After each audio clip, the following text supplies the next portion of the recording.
Hey, what's going on, everyone? My name is Matt Jarbo. This is Rustl'd for the 18th of March 2018, and I'm glad it's post St. Patrick's Day, mostly because I didn't drink much yesterday. I had a beer, which is a lot for me, but also I don't really have anything green to wear, so it was a little bit warm out, and all I had was a green sweater, and I wore that like it was a thermal waffle pattern sort of sweater sort of thing. Didn't really look the best on me, to be honest with you, but I figured for the festivity, for the spirits of the occasion, I would head on in and try to do it. So of course today, 9:30 p.m. we got a lot of stuff to get through tonight, and of course I do want to open it up to a live call-in show. I want to do this more often, a couple nights a week. Let you guys come in and pretty much ask me whatever the fuck you want to ask me, talk about whatever the fuck you want to talk about for a few minutes, and kind of give back a little bit. So if you want to get in on that action, if you want to get in on the down the dirty, the live call-in, very simple. All you got to do in the Twitch chat is type in command Discord. Link's right there. Pops right up, brings you right in, gets you in the action, and then just go into the general chat. And I have my assistant tonight, my helper, Porcelain Chips, is going to be setting everyone up and letting me know who's ready to come on, and I'll be dragging you into a chat, and we can talk about pretty much whatever it is you want to know. And so right now, just going to wait a few minutes for things to get going. So I'll take a quick look here at the chat, saying that the Discord invite links are broken. That should not be the case. Remember, you want to type in, let's see, is that broken? That might have, let's see, redirecting, double checking. Nope, it works just fine. So the link has been tested. The link works, and you guys can get in on the action. So there's definitely that. You put Chris Logan. You can't call in, but you can use your phone if you have the Discord app. That's entirely possible that can happen. So there's that. Unfortunately, Doom Rider, there's no blood for the blood god here. This is a no religion show. Not necessarily atheist, but we don't really praise any religious god here. And so if one does want to get in on the action, well, quite frankly, they got to get in line like everybody the fuck else, because there's no favoritism here on Rustl'd. That is, unless you are a patron. Wink, wink, wink. I'm just kidding.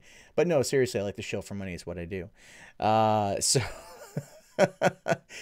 Something Stupid Games, the best way to do that then, instead of looking on the Twitch app, is just go to Rustl'd.net, and it should automatically bring you to the page, and then basically go, hey, do you want to open this on the app? Which you can do that there. So Rustl'd.net, the RUSTLD.net is actually just a forwarding address that I have. So it's good in case something ever happens and this show moves over to another platform or whatever. At least that link still sounds the same. So what's on the docket tonight? We're not going to be talking about the bridge collapse simply because what more can I add? It's crappy. Now, there was one thing I saw on the bridge collapse. There's one thing that I saw that I thought about talking about. And that would be the fact that the bridge collapse was actually overseen by an all-female crew. Now, that comes across as sexist in terms of like the way it was presented, and I don't necessarily want to do that, but it hasn't all been confirmed yet. It hasn't all been put together yet, and so until that moment, I don't want to talk about it. Besides, it's still a little bit fresh, and YouTube is going to be a gigantic cunt about the whole thing and demonetize the video. So that's another factor as well. It's very much a gamble with what I do. Seriously, it's always a damn gamble. You never know what stories are going to trigger the algorithm, and you never know what stories are going to be manually confirmed, and you never know what's going to be approved. there is stuff that should not be approved probably that gets approved, and stuff that should be approved that doesn't get approved. And trying to get a straight, honest answer out of YouTube is just a pain in my ass. So there's definitely that. Now, Jihad Tangle, you said here, talk about the our Watch People Die subreddit. And I heard a little bit about this last night when Adam from yourmoviesucks.org had mentioned that on Twitter very, very briefly. And so I'm not entirely too sure what's going on with that. Let's take a quick look here. So you got to be over 18 years old to enter into it. I have confirmed that. Let's see. Man breaks neck trying to do backflip. Take a quick look here. Michael Jackson impersonator doing his thing. He's doing it. He's doing it. Oh. Hold on. How long is this clip? It looks like a pretty long clip here, so can't comment overall. But I'm just taking a quick look. So did this guy actually die as a result of this? Because this is, this is some crazy shit. And there's 326,000 people in the subreddit. Oh, wasn't that guy? Oh, I just watched that clip once again. That was that dude dying. Wasn't expected to start the clip with a dude breaking his own neck, backflipping. So, all right then. So there is that. But we do have our first Streamlabs donation of the night from Stalin, Joseph Stalin. He is a frequent viewer of the show when it was on YouTube, saying here, "Hey, I'm Stalin from YouTube chat. Since moving to Twitch, I got a different name. Traps aren't gay." Very good, astute point there, Stalin. Traps aren't gay unless they want to be, right? Not all traps are gay, but some traps are. That's part of it there. But this is good. Thank you very much for that. Really does help with the VidCon trip, which we are narrowing down a house for. We are narrowing down a house. So as soon as that is up, I'm looking forward to that shit. What topics do you want people to call in with? Mistral, it's literally whatever you want to talk about. So whatever you got, questions, stuff you want to address, if you got beef, anything like that, feel free to call it in. There's definitely that. Black Panther keeps raking in that money. Oh yeah, it does. It's a good movie too. I really enjoyed it. So there's that. Okay, so we've been on now for about 7 minutes, and people who are just getting the notification on YouTube, because I did upload a YouTube clip, so to speak. Let me just letting everyone know stuff is going to be going on, and let me just quickly double check this one here. Okay, good to go. And all right, let's just take a quick swig here in my drink, which I don't want to be having another energy drink, but I wasn't going to pay no fucking $3 for a goddamn Kickstart. I went to the store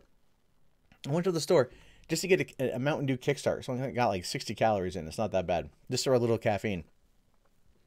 Like $3. This was like some high-end, Hagen's and shit, right? But I go to Walmart and they're like 97 cents. It just that markup at these stores are just insane. I can't do it. Thoughts on the Infinity War trailer? Oh, I watched that. I've already watched that a number of times. It's so good.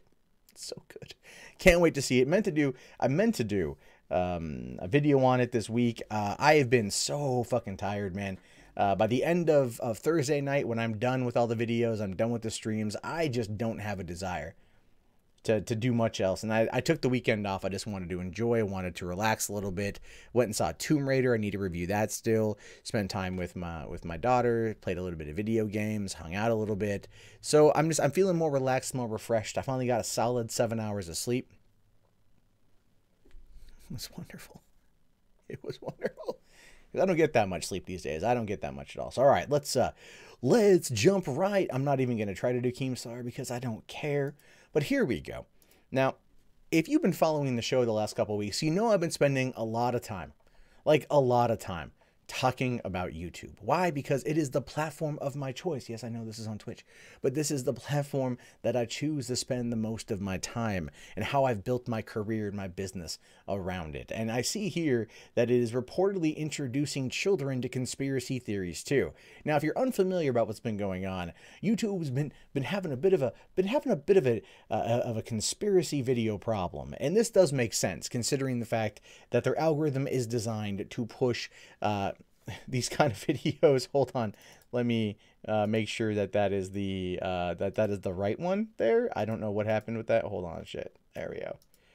Okay, now the one's right back. Let me go back to the beginning on that one.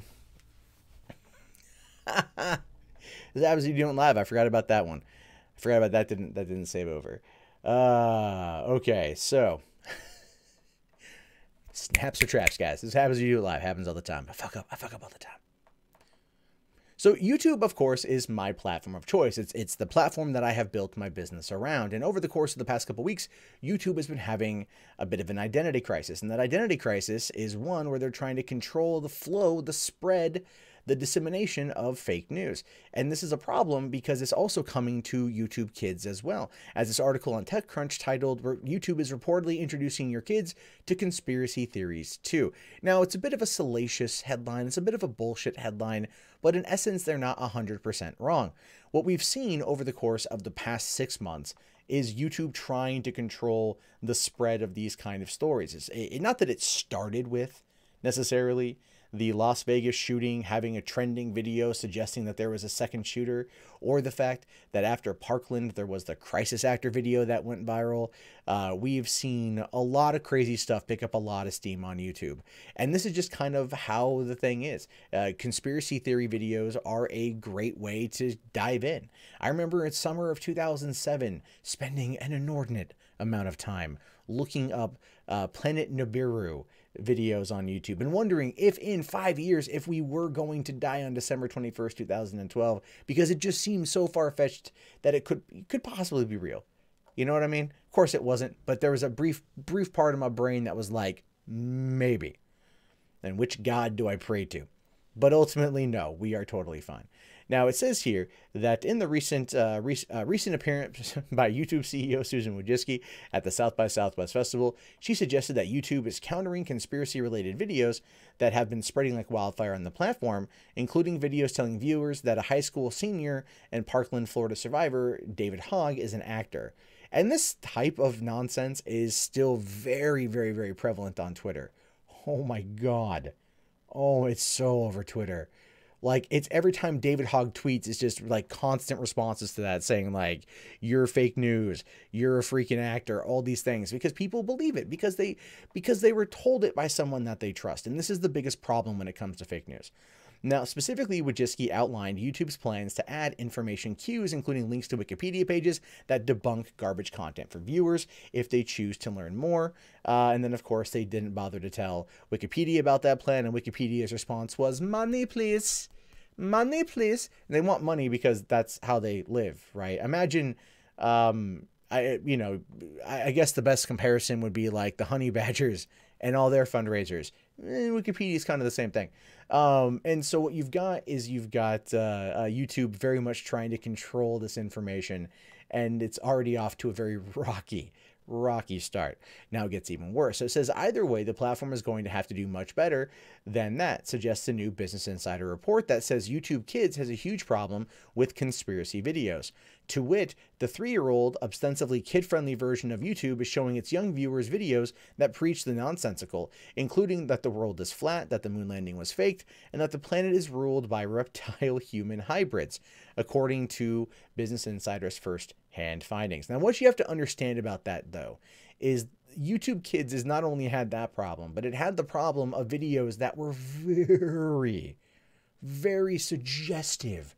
And I'm talking like a little bit sexually suggestive, some of the content, but the comment section was just like full of anonymous people, like just spooging over their keyboards, watching videos of children's feet, and they were very vocal about that. It was horrendously disgusting.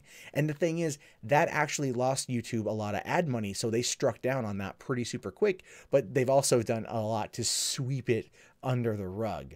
All right. And that's a lot of what's going on here is YouTube is very much trying to keep something like that from happening again. They probably don't care that kids might be able to come across content about UFOs or the moon landing was faked or that the world was flat, because they're not going to be dealing with people who are going to be in the comment section describing in graphic detail what they'd like to do to them in a windowless van marked free candy. You know what I mean? So it's like there are priorities here, but they have a point, is these videos are not monitored or are not underneath or blocked from the YouTube Kids app, right? Never mind the fact that every single one of my videos is blocked when you go into YouTube restricted mode. But if you get through to Kids app, I'm pretty sure then the restricted mode doesn't apply to you.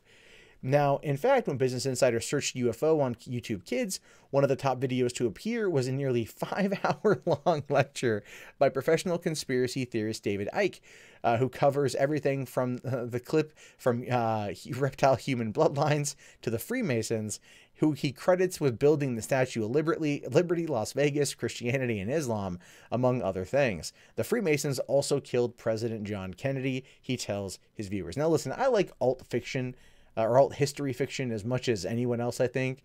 But like, do you really think that a kid is going to sit there and be like, I want to look up UFOs, beep, beep, beep, beep, beep, beep, beep. And they're going to come across a David Icke video, and then they're going to be like, wow, it's 5 hours. I'm not doing anything else this Saturday afternoon. Bloop. And then they're going to go to their mom. Mommy, mommy, mommy, mommy, mommy, mommy. Did you know that the Freemasons, they totally killed JFK, right? Do you know what else the Freemasons did? Totally National Treasure, the movie. That was totally them, right? Never mind the fact that they're also like reptilian human hybrids. Right? Come on. I mean, I could see maybe part of that happening, but a 5-hour video? Nah. Now, Business Insider says YouTube removed the videos from YouTube Kids after its editorial team contacted the company. Narcs. No, I'm kidding. It's probably actually for the best that they did. YouTube also issued the following statement. The YouTube Kids app is home to a wide variety of content that includes enriching and entertaining videos for families. The content is screened using human-trained systems. That being said, no system is perfect, and sometimes we miss the mark. When we do, we take immediate action to block the videos, or as necessary, channels from appearing in the app. We will continue to improve the YouTube Kids app experience. Yeah, you gotta love it there. They say that this content is being screened using human-trained systems. But they're also in the process right now of trying to create, bring in a workforce of up to 10,000 in order to manually review this kind of content.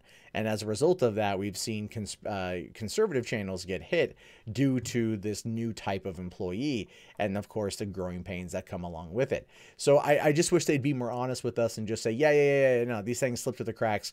They made a mistake, but instead they say, well, we use a human-trained system here. That's our algorithm, guys. But still, it got messy. It got wrong.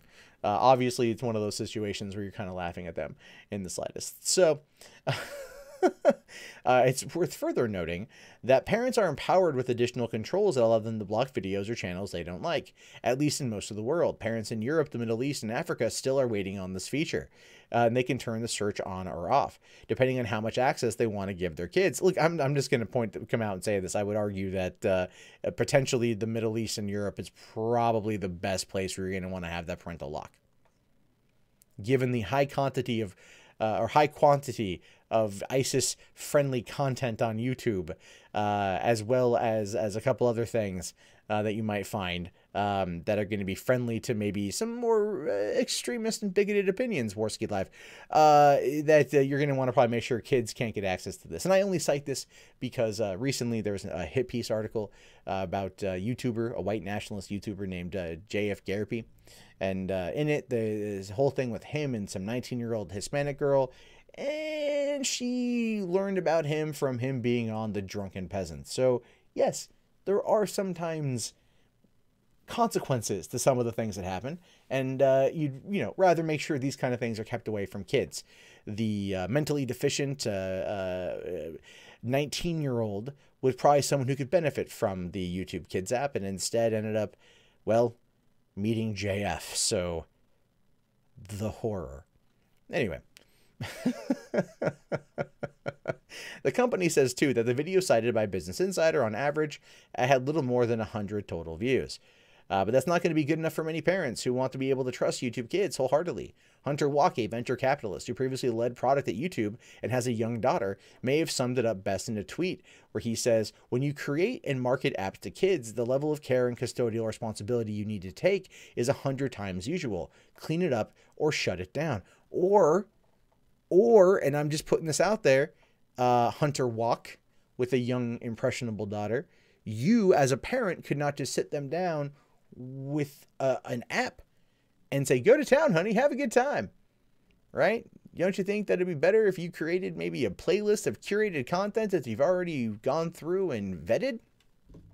Maybe by chance you do your job as a parent? I mean, that might come across as really douchey of me to say, but at the same time, I don't care. I really don't. Now, YouTube has been reluctant to tinker with this recommendation algorithm because its main objective is to keep you consuming YouTube videos for as long as possible.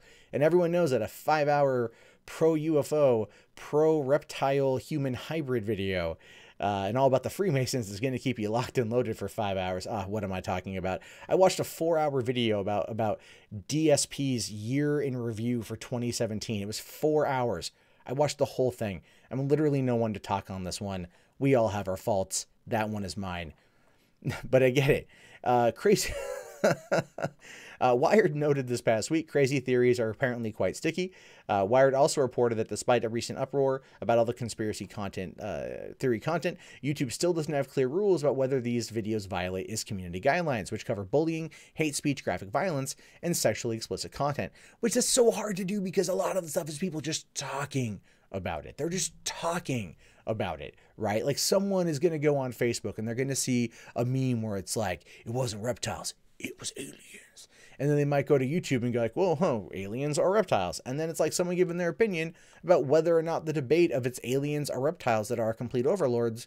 And that's their right to do. That's their right in this country specifically to espouse their belief and opinion on that one. They're not harming anyone. That's the biggest problem here. These people, these moral authorities are going to come on in and they're going to claim that this is harming children and therefore it should violate bullying, hate speech, graphic violence, or sexually explicit content, and therefore be a violation of the community guidelines because someone is having a discussion about whether or not the aliens or the reptiles control humanity via the Illuminati. I mean, come on. How many times have you gotten drunk or stoned with your friends and been like, just asked like the dumbest questions?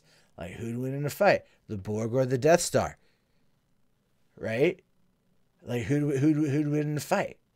The Borg or the Death Star? Right? Like, and then that spawns a 2-hour conversation that ultimately goes nowhere. I just think it's a little bit too high on the moral grandstanding level, if you know what I mean. Now, Wojcicki said during her festival appearance that people can still watch videos, but they have to access then they'll have to access additional information. Hopefully, as it evolves, YouTube will come up with more sophisticated solution to spread the misinformation, especially when it comes to the younger viewers. The scale of this particular issue may be comparatively small, but as it is, the editor doesn't allow her kids to watch YouTube Kids without strict supervision for fear of what they might see. At this point, we'd be surprised if parents at YouTube did otherwise. Well, here's the thing with that, though, guys. You want the parents to pay attention to this. You want the parents to be involved in this. If they're involved, then they're more in what their kids are doing. But when they're not, then you get shit like this and YouTube gets to blame because somebody out there can't be a good parent. And honestly, I'm really tired of that. If you are that concerned over what your children are consuming on the internet, then be more vigilant.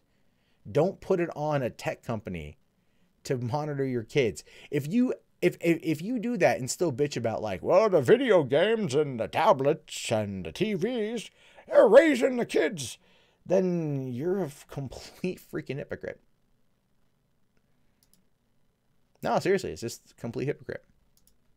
Total hypocrite. The Borg would not win. The Borg would not win. They'd have to sit there and take the stormtroopers back. And then they'd have to sit there and assimilate the stormtroopers and then send them back in, right? There'd be time. But the Death Star just needs one shot on a Borg cube. Just one. Just one. Borg is a virus. It's a hive mind virus. The Death Star is just made up of people who can't hit the broadside of a fucking barn, but they can fucking target that goddamn laser. you know, the one time that they did in 1977. I'm just saying. I'm just saying. All right. Snaps, traps, guys. Snaps or traps. You know, one of the things I really hate about YouTube, and there's a lot I dislike, but there's a lot that I love too. But there's one of the things I really dislike is this whole notion here that YouTube prank videos are the best there's ever been. Because I'm kind of tired of that. I don't care for YouTube prank videos, oftentimes because they fake. I'm looking at you, Joey Salads, you race baiting meathead dumb puppet motherfucker. Yeah, you. Except for that thing you did with Anita Sarkeesian last summer at VidCon. That I give you credit for. But other than that, you're a dummy. But this isn't one that was fake. This is real. And it went wrong. Not sexual, but wrong. And of course, led to a death and now a conviction. It says here, YouTube prankster jailed for shooting boyfriend dead. Now, I did talk about this when she was arrested or everything else. And this was a while ago. So this is the update to the story. Now, a U.S. woman has been sentenced to 6 months imprisonment for shooting dead her boyfriend in a botched stunt they hoped would go viral on YouTube. Yeah, right there. A botched stunt that they hoped would go viral on YouTube. Do you know how many people I talk to when I talk to them about this platform and I tell them what I do? And they go, oh, man, oh, dude. Oh, my God, I want to do that kind of stuff. These are the kind of people that are the prime candidates, ultimately, for Reddit's Watch People Die. Right? Because that's a lot of what I feel like is the ultimate that can happen here. Now, it's not going to happen all the time, obviously. This time it did, though. This was recorded. There is video of this in existence, of this woman right here shooting that man dead in a prank gone wrong.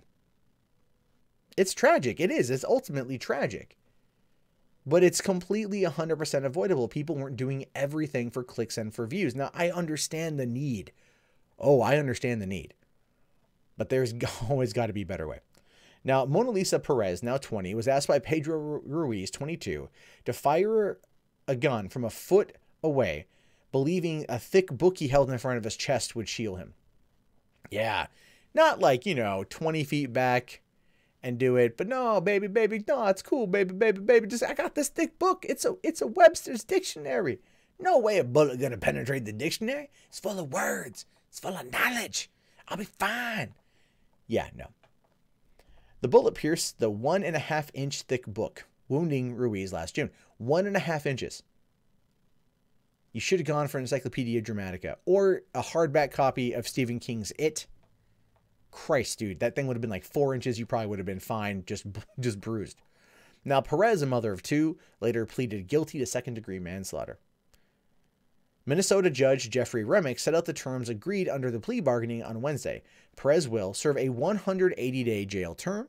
This will be an alternating 10 days in jail and 10 days out for the first 6 months, amounting to 90 days behind bars. The remaining 90 days can be served in home confinement.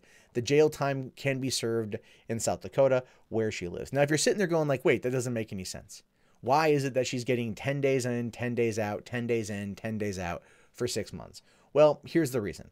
Because she's got a kid. She was pregnant with her child when she killed the baby daddy. All right. Accidentally killed. I will definitely attribute that title to it because it was an accident. It was stupid. It was completely avoidable, but it was an accident nonetheless. And so she was pregnant at the time. Now, so she'll serve 10 years of supervised probation, be banned for life from owning firearms, of which I completely agree, and make no financial gain from the case. Because that ultimately was the idea behind it, wasn't it? Hey, let's do a stunt. Let's do a prank. Let's do this really dumb, stupid fucking thing and get paid. Because that's ultimately what people are after when they do this kind of stuff. Now, look, here's the deal. This is my job. This is my career. YouTube's my home. Absolutely. At no point do I fault anyone for going and trying to make a buck pretty much any way that they can. But it's like, you got to think ahead. A 1.5-inch book is so dumb.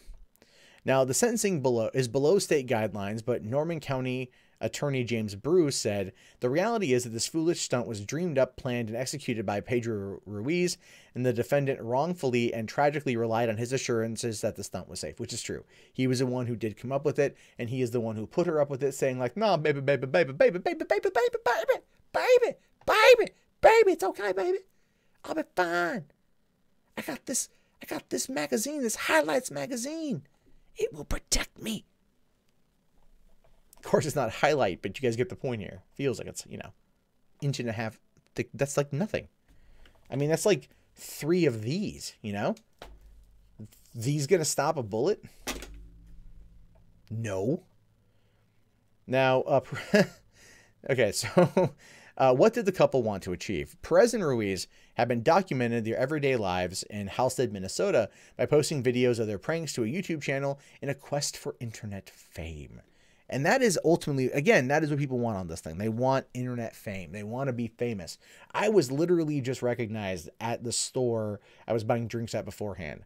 I go to the mall, I'll get recognized occasionally. The more I do this, the longer I do this, the more when I leave the house, I get recognized because more and more people are watching YouTube.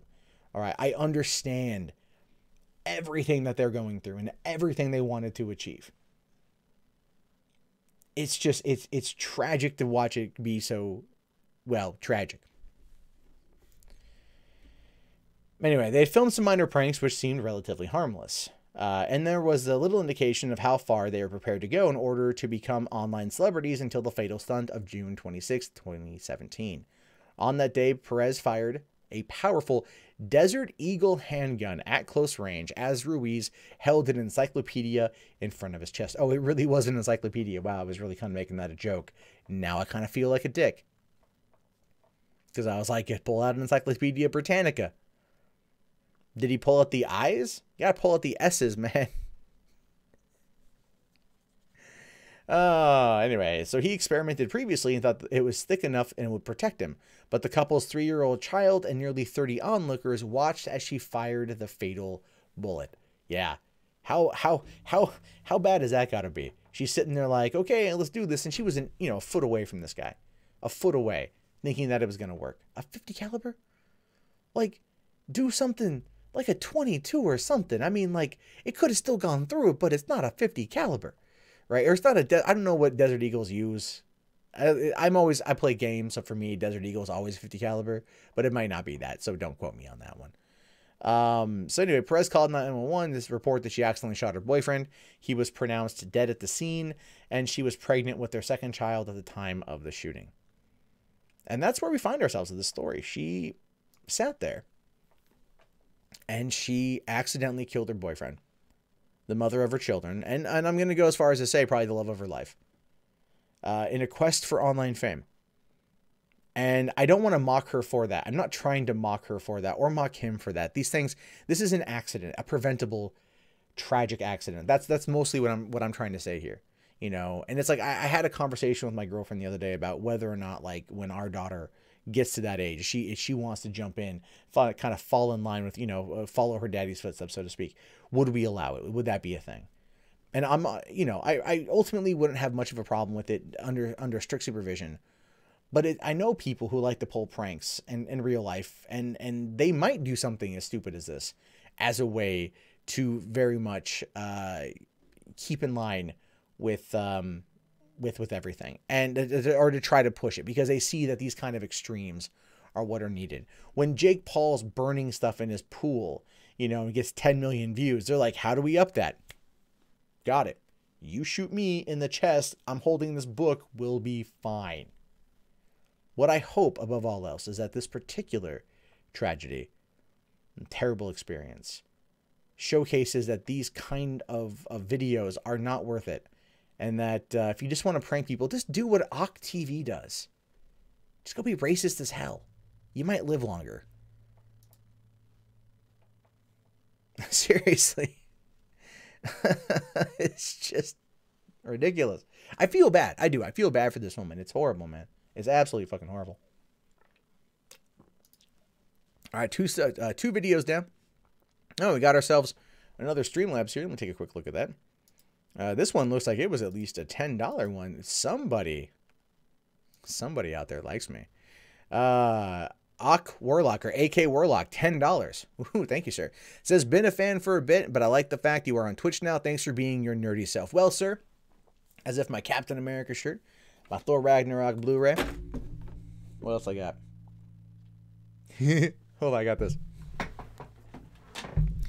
This is nerdy. This is a Watch Dogs 2 guide I bought for $2.96 when I was at Target. I don't know why. I'm like, I just want to own the guide, so I picked it up. I like buying eclectic things like that. So AK Warlock and Stalin. That's where your money goes, to buy dumb eclectic things like that, as well as everything else that goes along with it. But I appreciate it. Thank you very much. And with that, let's definitely jump into the next story here, because I do feel that there is a couple more things. And this one's gonna bother me. Hold on. There we go. I had to stop recording. Snaps for traps, y'all. Snaps for traps, motherfucker. Money well spent. Damn straight it was. I need to go and finish playing Watch Dogs 2. Now I have the guide to do it, because I'm a beast. Anyway.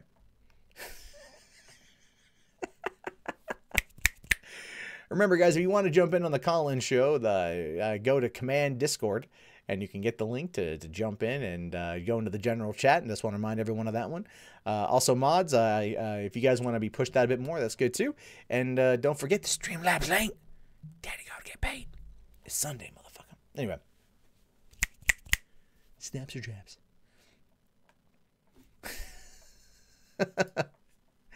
Oh, man. Okay, so, like, there's a lot that I hate in this world, but I get really ticked off at people who, like, abuse the system in a way that is just, like, what feels grossly negligent. And the bad thing about this particular story is that while it feels grossly negligent, it's entirely 100% legal.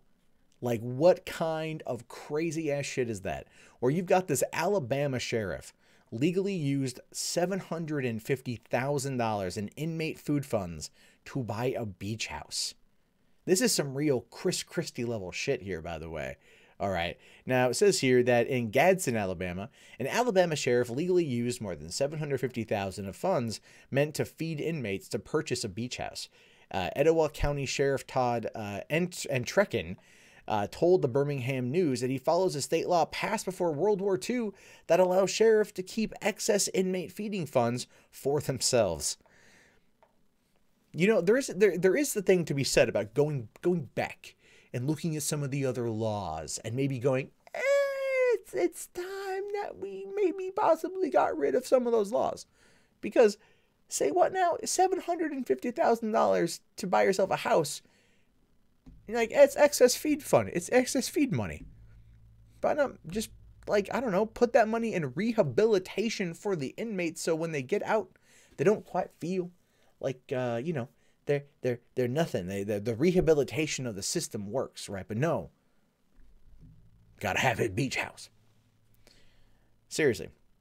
Now, Entrekin reported on the state ethics forms he made more than $250,000 each of the past 3 years through the funds. Okay, so at least it's not like, you know, 1 year and shit. I'd be pretty pissed off. I'm still pissed off. I think it's lame. Now, the sheriff's annual salary is more than $93,000. He and his wife purchased a 4-bedroom house with an in-ground pool and canal access in September for $740,000. So this dude saved up for 3 years. So he had excess inmate feeding funds for 3 years that he put in an account somewhere and then was like, well, this will be good. And Trekin got a $592,000 mortgage. The home is one of several properties with a total assessed value of more than $1.7 million that the couple own together or separately. Oh, okay. So the mortgage on the house was $592K, and he and his wife have multiple properties with a total value of $1.7 million. Now, listen, I know he says that it's legal, but there's something about that to me that just screams, oh God, no. Oh, hell no. Oh, what you doing? You can't do this crap, you stupid asshole. But apparently you can. And it's Alabama, so I'm pretty sure no one's going to step in and say anything otherwise. Although Roy Moore might try. I could imagine Roy Moore, who's right now trying to crowdfund for legal defenses over the allegations made against him, going like, wait a minute, he got 700, son of a bitch. I'm in the wrong line of work. You are Roy Moore. Now you're just not working at all. Now, in a statement to NPR, Entrekin said, the liberal media began attacking me following the letter of the law. That is all there is. I mean, like, look, oh, God. Fine. You want to argue the letter of the law? I will give you it's the letter of the law. It's one of those laws that appears in one of those books you buy when you're a second grader that is weird, wacky, wild laws that no one uses anymore in the United States. I'm not going to lie. I fucking love those books as a kid. Okay. It's all like, you know, whatever. Like in Wyoming, it's illegal to spread peanut butter on your testicles and have a squirrel lick them off. Totally fine though for a dog, but not a squirrel. I don't know. That's I'm sure that's illegal. That's illegal somewhere. But the point is that like he followed the letter of the law. Sure, fine. But come on. I mean, come on. Like with how many judges have been busted for taking kickbacks on sending inmates to jail. Well, this is not the same thing. It's like when it comes to our prison system, which does out of like any country in the world house more prison more of our population. Like, I just feel like this money could be better spent trying to actually rehabilitate motherfuckers. So when they get out of the joint, they can actually go on to be a better member of society. Training, education, something along those lines, you know? But no, unfortunately, that's not the case here. In January, advocacy groups. Oh, no, this is not the first time that this law has made national headlines. In 2009, Greg Bartlett, who was then the sheriff of Morgan County, was thrown into his own jail by a federal judge after testimony from inmates about inadequate meals, including paper-thin bologna and cold grits. Bartlett testified that he legally kept as a personal income about $212,000 over 3 years with surplus meal money, but denied that the inmates were improperly fed. See, this is the thing. If this gets enough attention on it, people might sit there and demand an inquiry.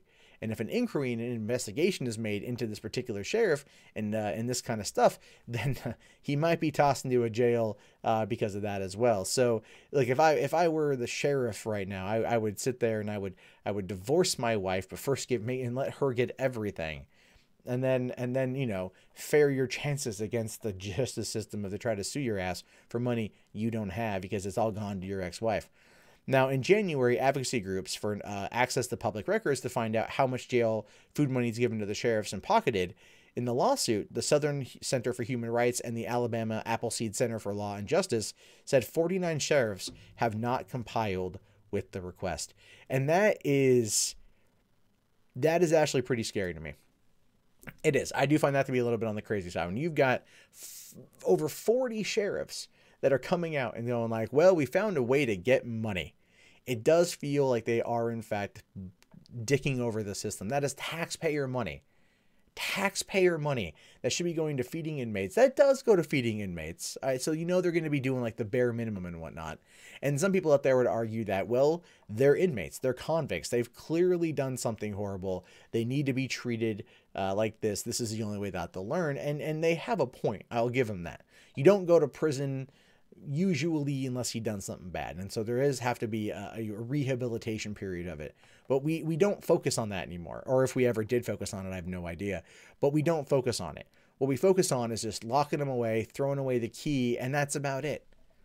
So these sheriffs have absolutely zero incentive to ever work to make better living conditions for the prisoners and maybe try to help them be a better, more rehabilitated member of society. Instead, what they do is they go, well, this law, this obscure, out-of-date law, pre-1941, right? Or when it says pre-World War II, is not necessarily stating at what point. Was this before we were attacked? So before December 7th, 1941, when Pearl Harbor was hit, or was it prior to that? I got no idea. But either way, it's an old 7+ decade-year-old law, and they're abusing it for personal gain. And when you're the sheriff of a county, your job is to serve and protect, not serve and protect yourself. That kind of bugs me. So, did I end up seeing Karen watch Karen rape King of Pole? No, I know the stream exists. I haven't seen it yet though. All right, this one's a sad one. This literally just popped up today. Trying to get through these pretty quick, guys, so we can get onto the live call in and shit.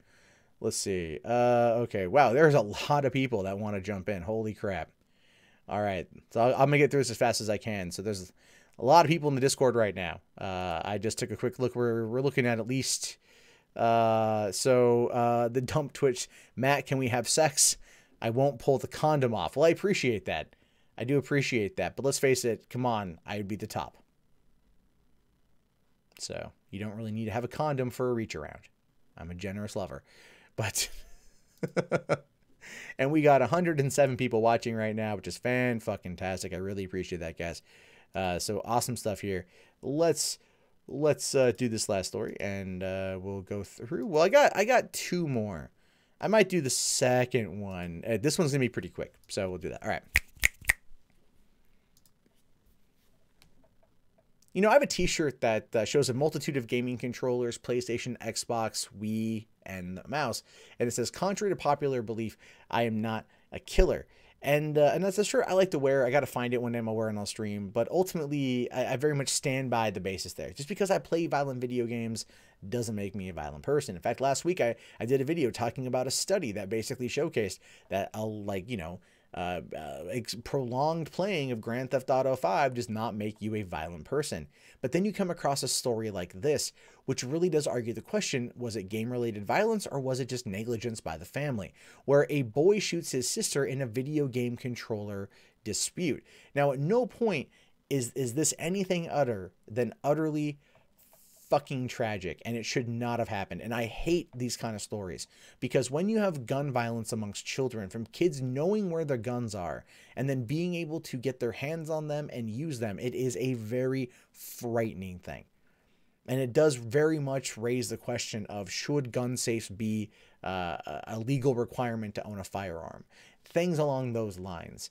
And while kids are going to be able to figure out where certain things are, because kids are a lot smarter than I think parents give them credit for in many cases, we still have to talk about that. We still have to be aware of this kind of things.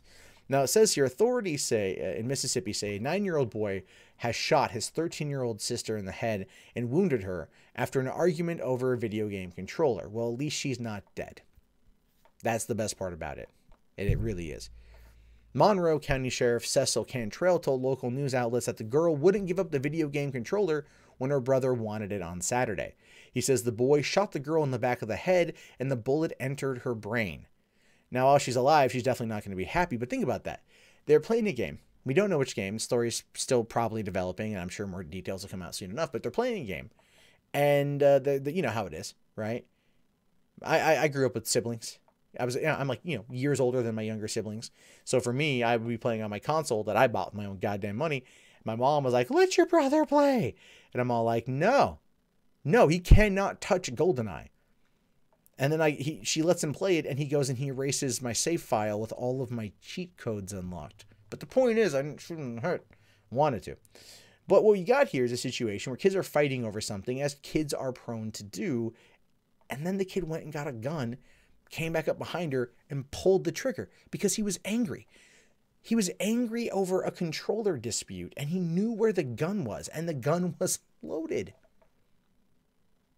That is frightening. That is legitimately frightening. Now, the girl was rushed to Lebanese, I mispronounced that obviously, Children's Hospital, Memphis, Tennessee. Details of her condition weren't immediately known Sunday afternoon. Authorities say they don't yet know how the firearm used in the shooting has been accessed.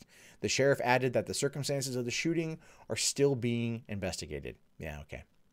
I think we can pretty much figure out how it all went down, right? I think we can pretty much get to the we can kind of read between the lines of how these things played out and what information is going to come out, because I feel like in these particular situations, it's the same old damn story all the time. It's the same old story. It's just, well, I didn't know that the gun was unlocked, or I didn't know that the gun was loaded, and I didn't know that little Timmy knew where the gun was. It's just those same things over and over and over again. Kids are perceptive as hell. They pay attention. Their minds are sponges. They've got a subconscious like everybody else, and they'll be able to figure these things out. So it's just ridiculous. It's sad. And I hope the girl comes out of it. I do. I really hope she comes out. I hope that she survives. For the obvious reason, I hope she survives because she's 13 and she has a bullet in the brain, and I don't want her to die. But at the same time, the political part of me, the part of my brain that goes to the next phase of things, provided bad things happen, the chain of events of what could possibly play out, would be that this would be picked up on by the left. Members of the left. I should say members of the games industry who are very left, very progressive. And also picked up on by people on the right. Now, the people on the left, given the whole situation involving Parkland, Florida, and the debate over the NRA and gun control in this country, would use a tragedy like this, where either you have an injury and maiming of a 13-year-old girl in a gun-related incident over a video game controller dispute, that we need to take away guns so kids can't get access to them, right? That is something you might hear. And then on the right, you'll hear, why weren't the parents paying attention? Where were the parents in all of this? The guns aren't the one's fault. Where are the parents? And it's also the violent video games. Donald Trump, our God Emperor, our grand leader, our total dictator, he came out the other day and he said that video game violence is a big thing. And here we get a story of a 9-year-old boy pulling out a gun on his sister, shooting her in the back of the head because they got into a fight over a controller. That is where we are right now. So any way the cookie crumbles on this one, it's going to have a political backlash. And the hurting of this girl is going to be used as political fodder to push an ideology, to push an agenda on both sides. When in reality, this is not something that's never happened before, at least in terms of the general situation. What I mean by that is there's a lot of time in the 90s where you would hear stories about children going and finding their parents' guns, not knowing that they're loaded, and going like, hey, you want to play a game? Pew, pew, pew, boom. Takes them out. It happened a lot when I was a kid. I mean, they put the fear of fucking Christ in us when that happened, right? You'd always hear reports about that shit. Happens every year. There was a pro-NRA, pro-gun, pro-2A woman whose son pulled out a gun from her purse and like shot himself or shot her or something. You know, it happens. It happens. Now, these things aren't linked to some massive conspiracy on one side or the other. It boils down to two words: human error. And that human error can be looked at if people just, it can be, I think, stopped. If people just sit there and they are aware of their damn ass surroundings. Kids pick up on everything. They do. And they're going to know where you put your shit. They're going to know where you put your guns. They're going to know where you put your porn if by some reason you still have any kind of physical media. They will find it. They're like pigs in truffles. They have a tendency of sniffing it out. It's part of the childlike wonder, the exploration. You know, the thing when I was a kid wasn't so much finding the gun drawer. It was always finding where mommy and daddy kept the toys. And then wondering, what is that? And not having any context to back it up. All I want out of this, if anything comes from my rant here, I just want parents to be more aware of where these things are in their house. And not just, oh, it's locked away in a safe or it's locked away in a box. But to put the key in a place that their kids aren't going to see them hiding it. To put their keys in a place where the kids aren't going to, be able to get to it, even if they know where it's at. But even then, they're not stupid. And I'm honest, I'm just going to say it. Had the kids not been treated as such here, this girl probably would not have been shot in the back of the head. Now, all we can do is just hope she makes it. Because at this point, that matters more than anything else I've talked about here. I want to make that abundantly clear. But my fear is if she doesn't, it'll be what comes next. Because it will be a rinse and repeat of the same argument we've heard before, and the same argument that ultimately leads to no change.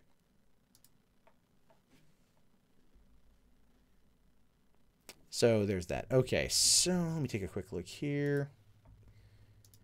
All right. No, I'll save this one. This one's a little bit longer. I'll save this one for tomorrow. To give you guys a peek. We'll take a quick look. This is the one I got lined up here. PE is racist now, by the way. We'll save this one for tomorrow. Right? That'll be pretty funny. So, okay, I forgot I need to go get my headphones. They are in the other room. So I'm just going to pop this on to the patron thing real quick. I'm going to take a quick 2-minute break, run, do this, go to the bathroom real quick. I'll be right back. So if you are wanting to get in on the Discord, which we will be doing as soon as we get back and I check the Streamlabs, we have got a lot of people. Hold on, 1, 2, 3, 4, 5, 6, 7, 8, 9, 10, 11, 12, 13. Okay, so we got 13 people lined in that are all ready to talk. Thanks again to Porcelain, who's going to be down there handling that for me. And we'll get back in just a hot minute with the rest of that. And so also, if you want to donate, streamlabs.com/Monday and Matt.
All right, sorry about that, guys. Just had to get the headphones. I forgot that they were in the other room. So, all right. Let me take a quick look here at the Streamlabs. I saw a bunch of stuff pop up there. Okay, and where's that refresh? There we go. All right, so we've got is 16 from Sestra. Thank you so much. Saying you deserve more than $10 for your nerdy stuff in the fam. Well, thank you so much, Sestra. I greatly appreciate that. And all right, let me get the chat ready to go. And okay, so if you guys want in, okay.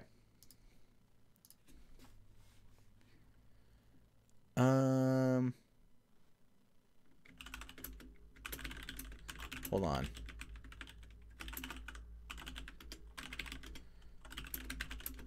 I'm just talking with Porcelain real quick, and okay. So where's that? There we go. People, all right. First time doing this kind of shit. Let's give this thing a go because I'm kind of curious. It's gonna be a lot of fun.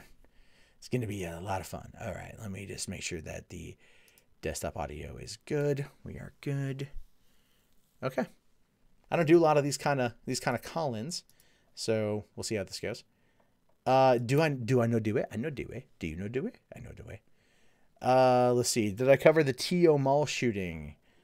No, I didn't hear about the TO Mall shooting. I did hear about the free speech event in England today, Speaker's Corner. I did hear about that. yeah, I did hear about that. All right. Okay, so we got a first one up. It's going to be, let me make sure I'm in the right freaking room. Okay, I'm logged in there, and we're going to be bringing over in Spearman. Hey, Spearman, can you hear me? I can hear you, yeah. All right, hey, how's it going? Doing all right, yeah. So, what's on your mind tonight? Have you been looking at the Twitter responses for the walk up not out incidents? No, I actually haven't. I haven't been much on Twitter today. Do you know what the movement is? No, I don't. I don't. Okay, so it's a response to the National School walkout. The whole thing Okay. is based on post, and it says hashtag walk up not out, but they crossed up the out with up. And it says, what can you do? Walk up to the kid who sits alone and ask them to join your group. Walk up to the kid, just some general human stuff, right? Be kind to others. And it's kind of a mental health sort of response because a lot of school shooters face a lot of, there's a lot of commonalities, right? Yeah. You have domestic stuff back home with families, you have bullying at school, and I'm not like the whole response to it is just crazy. Like some of these Twitter responses, I won't say the names of the people, but um let's see, where is it? So one of them says, y'all realize that walk up not out is victim blaming, right?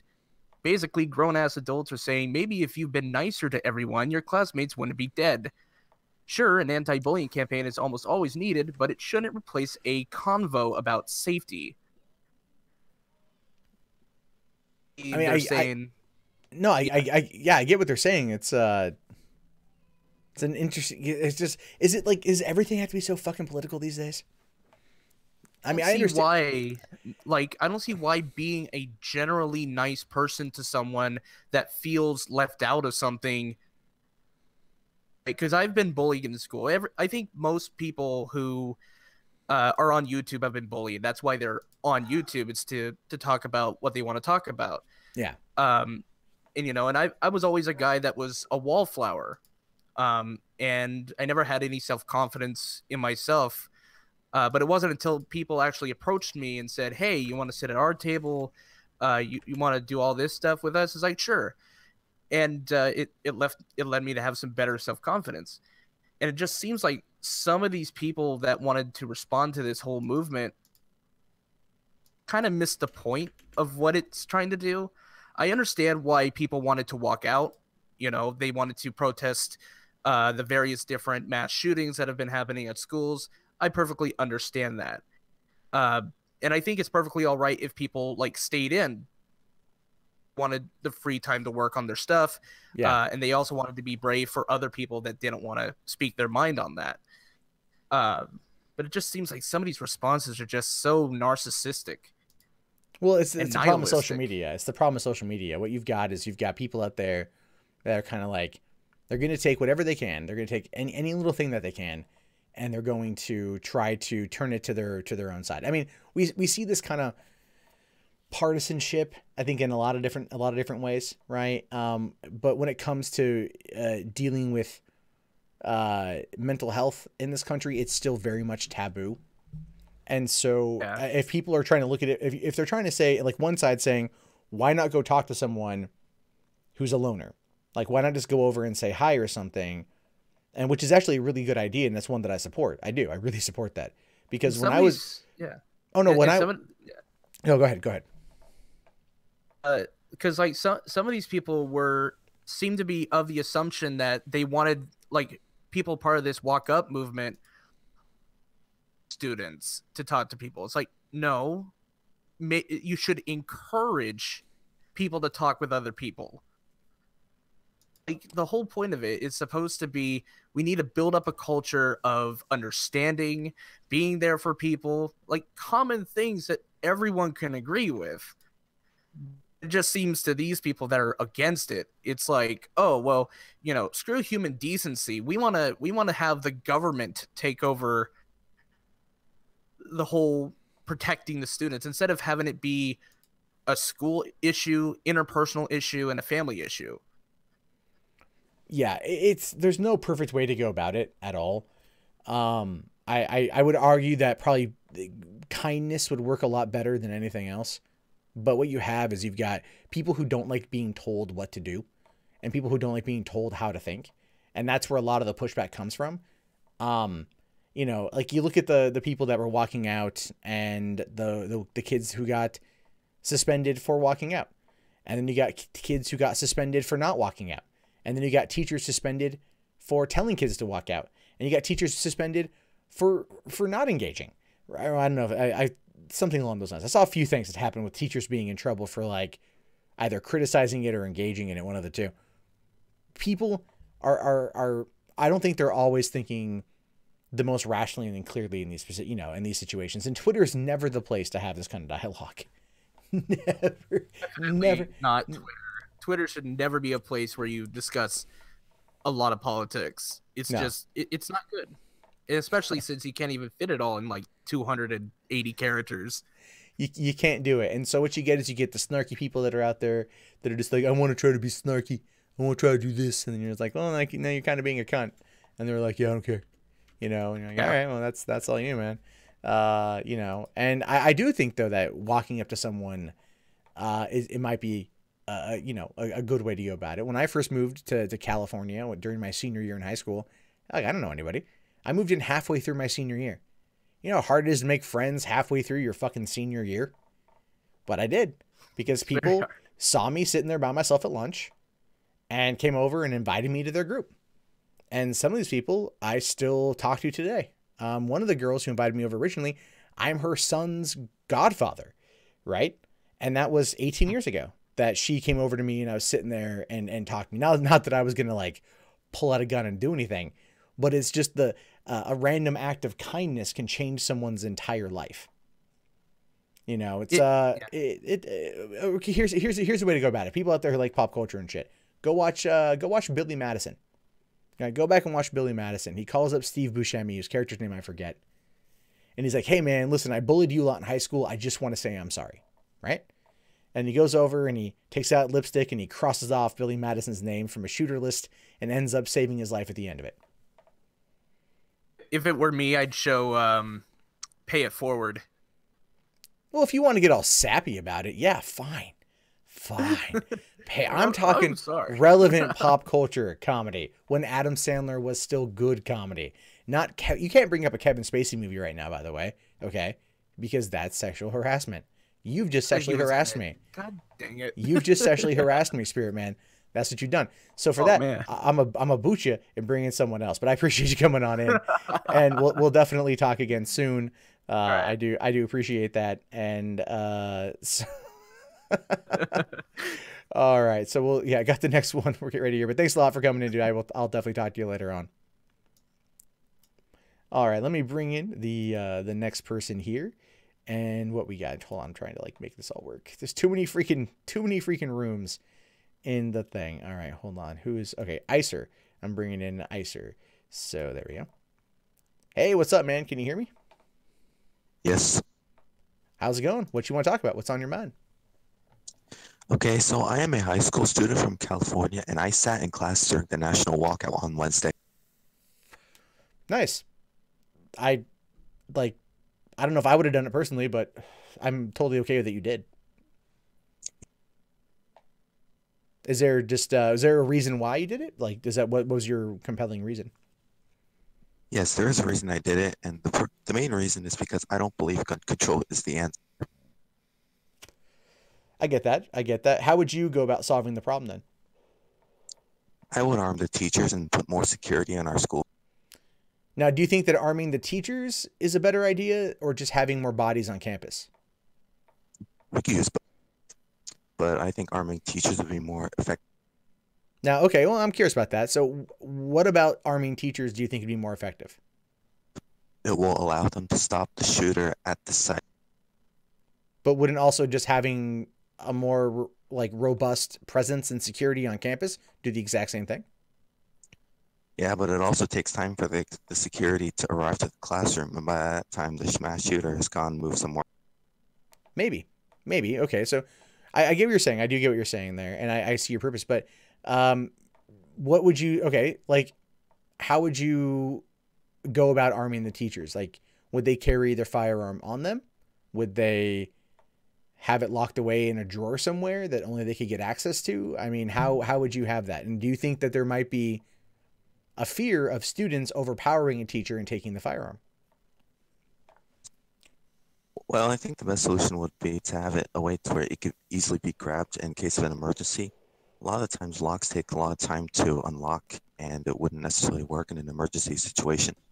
But Yeah, at that's the a same point. time, there is a worry of students grabbing the gun. But I mean, I would argue there's probably a greater. Okay, think about it like this, right? If you are a criminal and you are casing a place, right? Like let's say you're going to rob a bank, you would know where the guard is. Okay, in this particular analogy, the guard is the teacher. So you know where the teacher is going to be. Now, do you believe in arming all teachers or only some teachers? All teachers. Okay. Now, do you think every one of your teachers could realistically fire a handgun and hit their target more than 15 feet away? With some training, yeah. Well, not just some training. And arguably, in order to hit your target, it requires a fair amount of training. The average person cannot hit a target past 20 feet, right? And we have this kind of an odd culture in our country, and I should say in pop culture, where people look at shooting off a gun as being this straight line. We never really take into account for bullet trajectory or the possibility of a gun jamming. And I understand the idea there of wanting to give them some training. But what if the teacher doesn't want to do it? Right? Wouldn't that then, I mean, if the teacher doesn't want to participate in this program, is it going to be then a kind of a forced thing on their job? Is it going to be mandatory? Well, I actually haven't really thought of that. Because also, what if a teacher doesn't have the mental capacity to do it? Some people shut down under pressure, right? They do. Some people are not able to accurately respond. And so for, if the teacher was able, okay, just kind of imagine the scenario. A shooter knows that there's teachers armed on campus, right? And what they do is they decide to create a shoot box, and they go and they pull the fire alarm. Now, the teachers are not going to know necessarily that the shooter is going to be there. So students file out, as they always seem to do, and they get right into a choke point, and the shooter just opens fire. Now there's chaos. Now there's confusion. No one knows which way is what. Teachers are trying to scramble back to their rooms, get their kids locked up. Maybe they have trouble getting their gun. Maybe the gun jams, or maybe they're not able to accurately defend the students, because just because they have a gun doesn't mean they're going to be able to hit the target. And it also, if the shooter knows that the kids or that the teachers are in fact armed, then they might start just avoiding the classrooms and getting stragglers and things like that. It's an interesting idea in theory. In practice, there's a lot there that I think people aren't taking into consideration. And that has a lot to do with the physical nature of firing a gun under pressure. Police officers go through 6 months of training in order to be able to be ready to join the force. Military has 8 weeks of basic in many cases. And even that's not necessarily hardcore combat training. Look at Navy SEALs. They go through a very, very, very rigorous training exercise in order to be physically and mentally prepared for going into combat. And what you're effectively asking for is for public school teachers who already make shit for money. They do. They make dick for money to go and undergo training that will probably not be entirely paid for by the federal government, to then acquire firearms that they will probably have to provide themselves. And then to also be willing, in that situation, be able to fire back. And I think I get what you're saying, and I'm not against the idea of arming some people on campus. But even in the wake of Parkland, you had the one armed security guard or the cop who didn't go in, and other people who were told not to go in. And the teachers are then going to be responsible. Now, here's the other thing too. What if they fire and they miss and they hit another kid? Yeah, it's something to worry about too.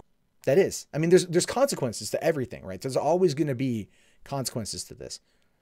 I don't believe arming the teachers is the right course of action. I saw one post online that I thought was interesting, and I want to get your opinion on this. What would you feel, or how would you feel about there being fire extinguishers in the classroom? Because if you fire, if you got the door shut and the person's trying to come through the door, you pull that fire extinguisher out, you blast that fucker with it. He's not going to be able to really see or breathe. Yeah, that's what they told my teachers at my school. Like, they came in and did a whole security lesson, and they told us basically do anything what it can to stop shooting. Yeah. But I mean, that's a distraction. That could be something. Ultimately, my theory on this has always been, you know, maybe not arm veterans, but bring in vets to patrol. It's you know, if you know there's a lot of people that are there, it could definitely have an impact in terms of dealing with this. But here's the other thing with this too. School shootings. Okay, now whereabouts in California do you live, out of curiosity? Southern California, Orange County. Okay, so Orange County, like what? We talking like Irvine, Riverside? Fullerton. Oh, fuck, Fullerton. Jesus. Sorry. Fucking Fullerton. I have nothing against it, but Fullerton's the goddamn suburbs. So you'd have a better shot at getting shot up there than, let's say, going 20 miles north and hitting Compton or Watts, right? And I've worked at schools in Compton and Watts. And those places are, well, Compton, not so much.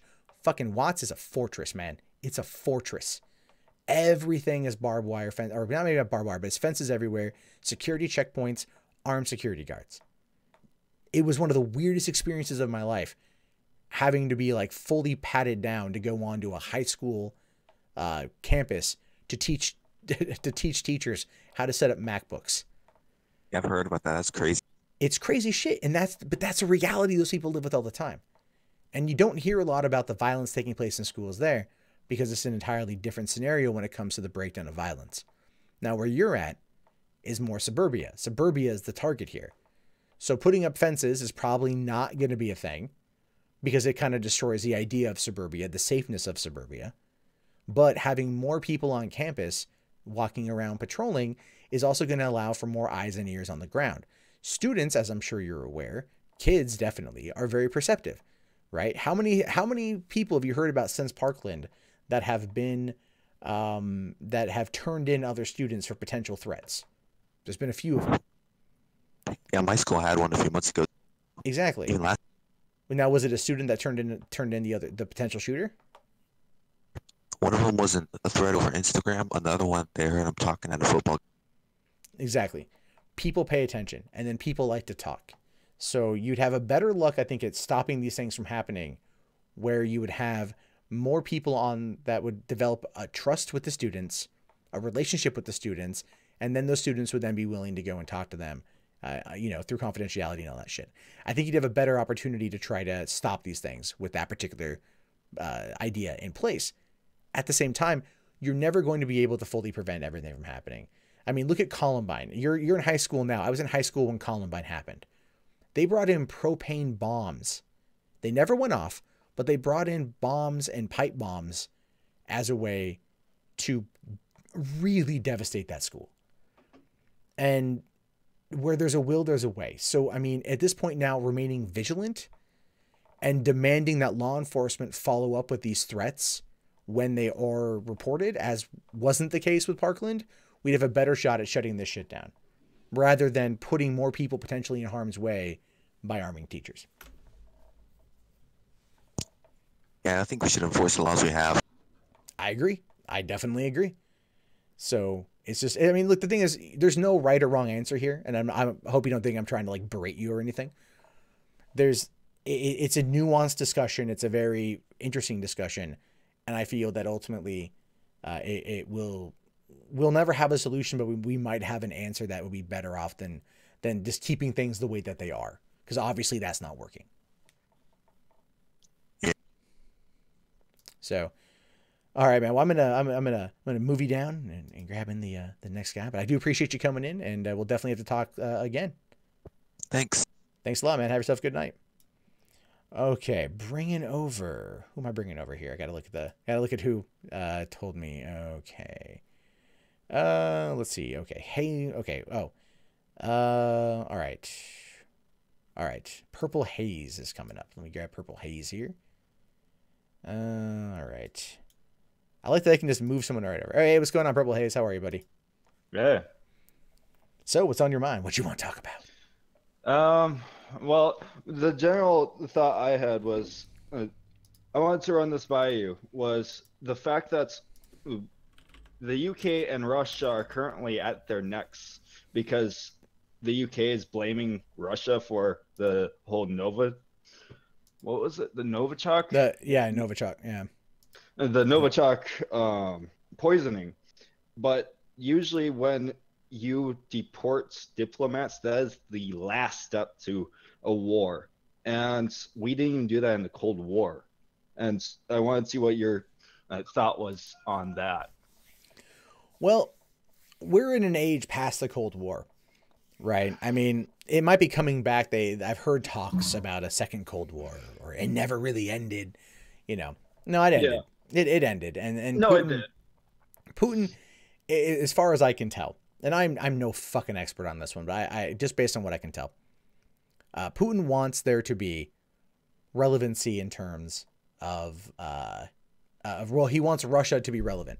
He wants Russia to be a power again. Russia's fucked financially, right? Russia is fucked financially.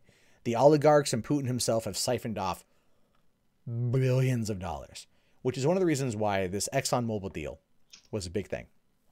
It was a $500 million upfront deal with potential profits bringing in upwards of $9 trillion. And it fell through. And, you know, this just happened like last week and stuff. So I would argue that that Putin wants to keep things, you know, he likes fear. And what just happened today, right? Putin was elected for 6 years because they just amended the Constitution of Russia, or whatever the fuck they call it, in order to allow for the president to serve for 6 years. So Putin has until 2024 before he will be then relegated to being prime minister, because that's how he does it. But he knows that Russia is having trouble, and he knows that Russia needs these things to survive, and he's just not getting them. Sanctions are going to be brought back into place. This situation with the UK, if I would argue, to get back to your point, I would argue that what happened in the UK was not meant for anyone in the UK other than to warn people at home to vote for Putin. It happened so close to the election that that one guy was poisoned, his daughter was poisoned, and then another guy was strangled in his house. You heard about that, right? No, I did not. Yeah, no, there's another Russian that was there. That was it was a couple days later, was strangled. They found him in his house, and they call it like compression of the neck or something, right? It's just a nice way of saying that he was strangled to death. And you know, I don't know how related these two things are, but when you have a former Russian KGB spy poisoned in public, where not only him but his daughter and two policemen got sick, you know, and these guys are fighting for their lives right now. And then you had another Russian who was strangled in his own home days before the election. That was a warning sign to people in Russia. And we know that Putin, what he likes to do with the people that are that they get in his way. And I would argue that that's probably a lot, at least from what I'm seeing, is a lot to do with it there. Well, so to kind of expand on what you said, I'm not sure that was meant to be in public, because how they were poisoned was through their car vents. So if that was done at their house and they were later receiving the effects of it in public, that could have just been a coincidence that they were in public. And well, I'm sure it wasn't meant to be something that exposes outward. But the whole point there is that because there was that collateral damage, that is why there's a big pushback against Russia from Theresa May. It's because there's that collateral damage, right? It's Eddie Izzard. I don't know if you know who he is. He's a great comedian. He has a bit on Dress to Kill where he talks about, like, you know, the different, like with Hitler, right? And how Hitler kind of was able to kill his own people for a while, and like no one cared, you know? It's all like, yeah, Hitler killed his own people, no one gave a shit. But as soon as he went into Poland, or as soon as he went into, you know, to other places, it was like, whoa, no, those are not your people. You know, and it's almost like we don't care unless it affects another country. Well, here you had two police officers that are impacted by this. So then that would then push for a large response from the government. And I'm sure it wasn't intended. If anything, it's a kind of a royal fuck up. But the people are still alive, which is good. And it looks bad for Putin, which I'm sorry is also good. It's still not going to stop him from reigning supreme for the next 6 years. Although I probably wouldn't be surprised if they decided to pull a China and have the president rule for life. It would just make things easier. But when democracy, and the thing that pisses me off about this the most is when democracy starts to be taken away in countries. and our country does not say a fucking word about that, that's a problem. So, but that's a whole other discussion. But I think this pushback from the UK against Russia has to do with British citizens getting impacted by it more than anything else.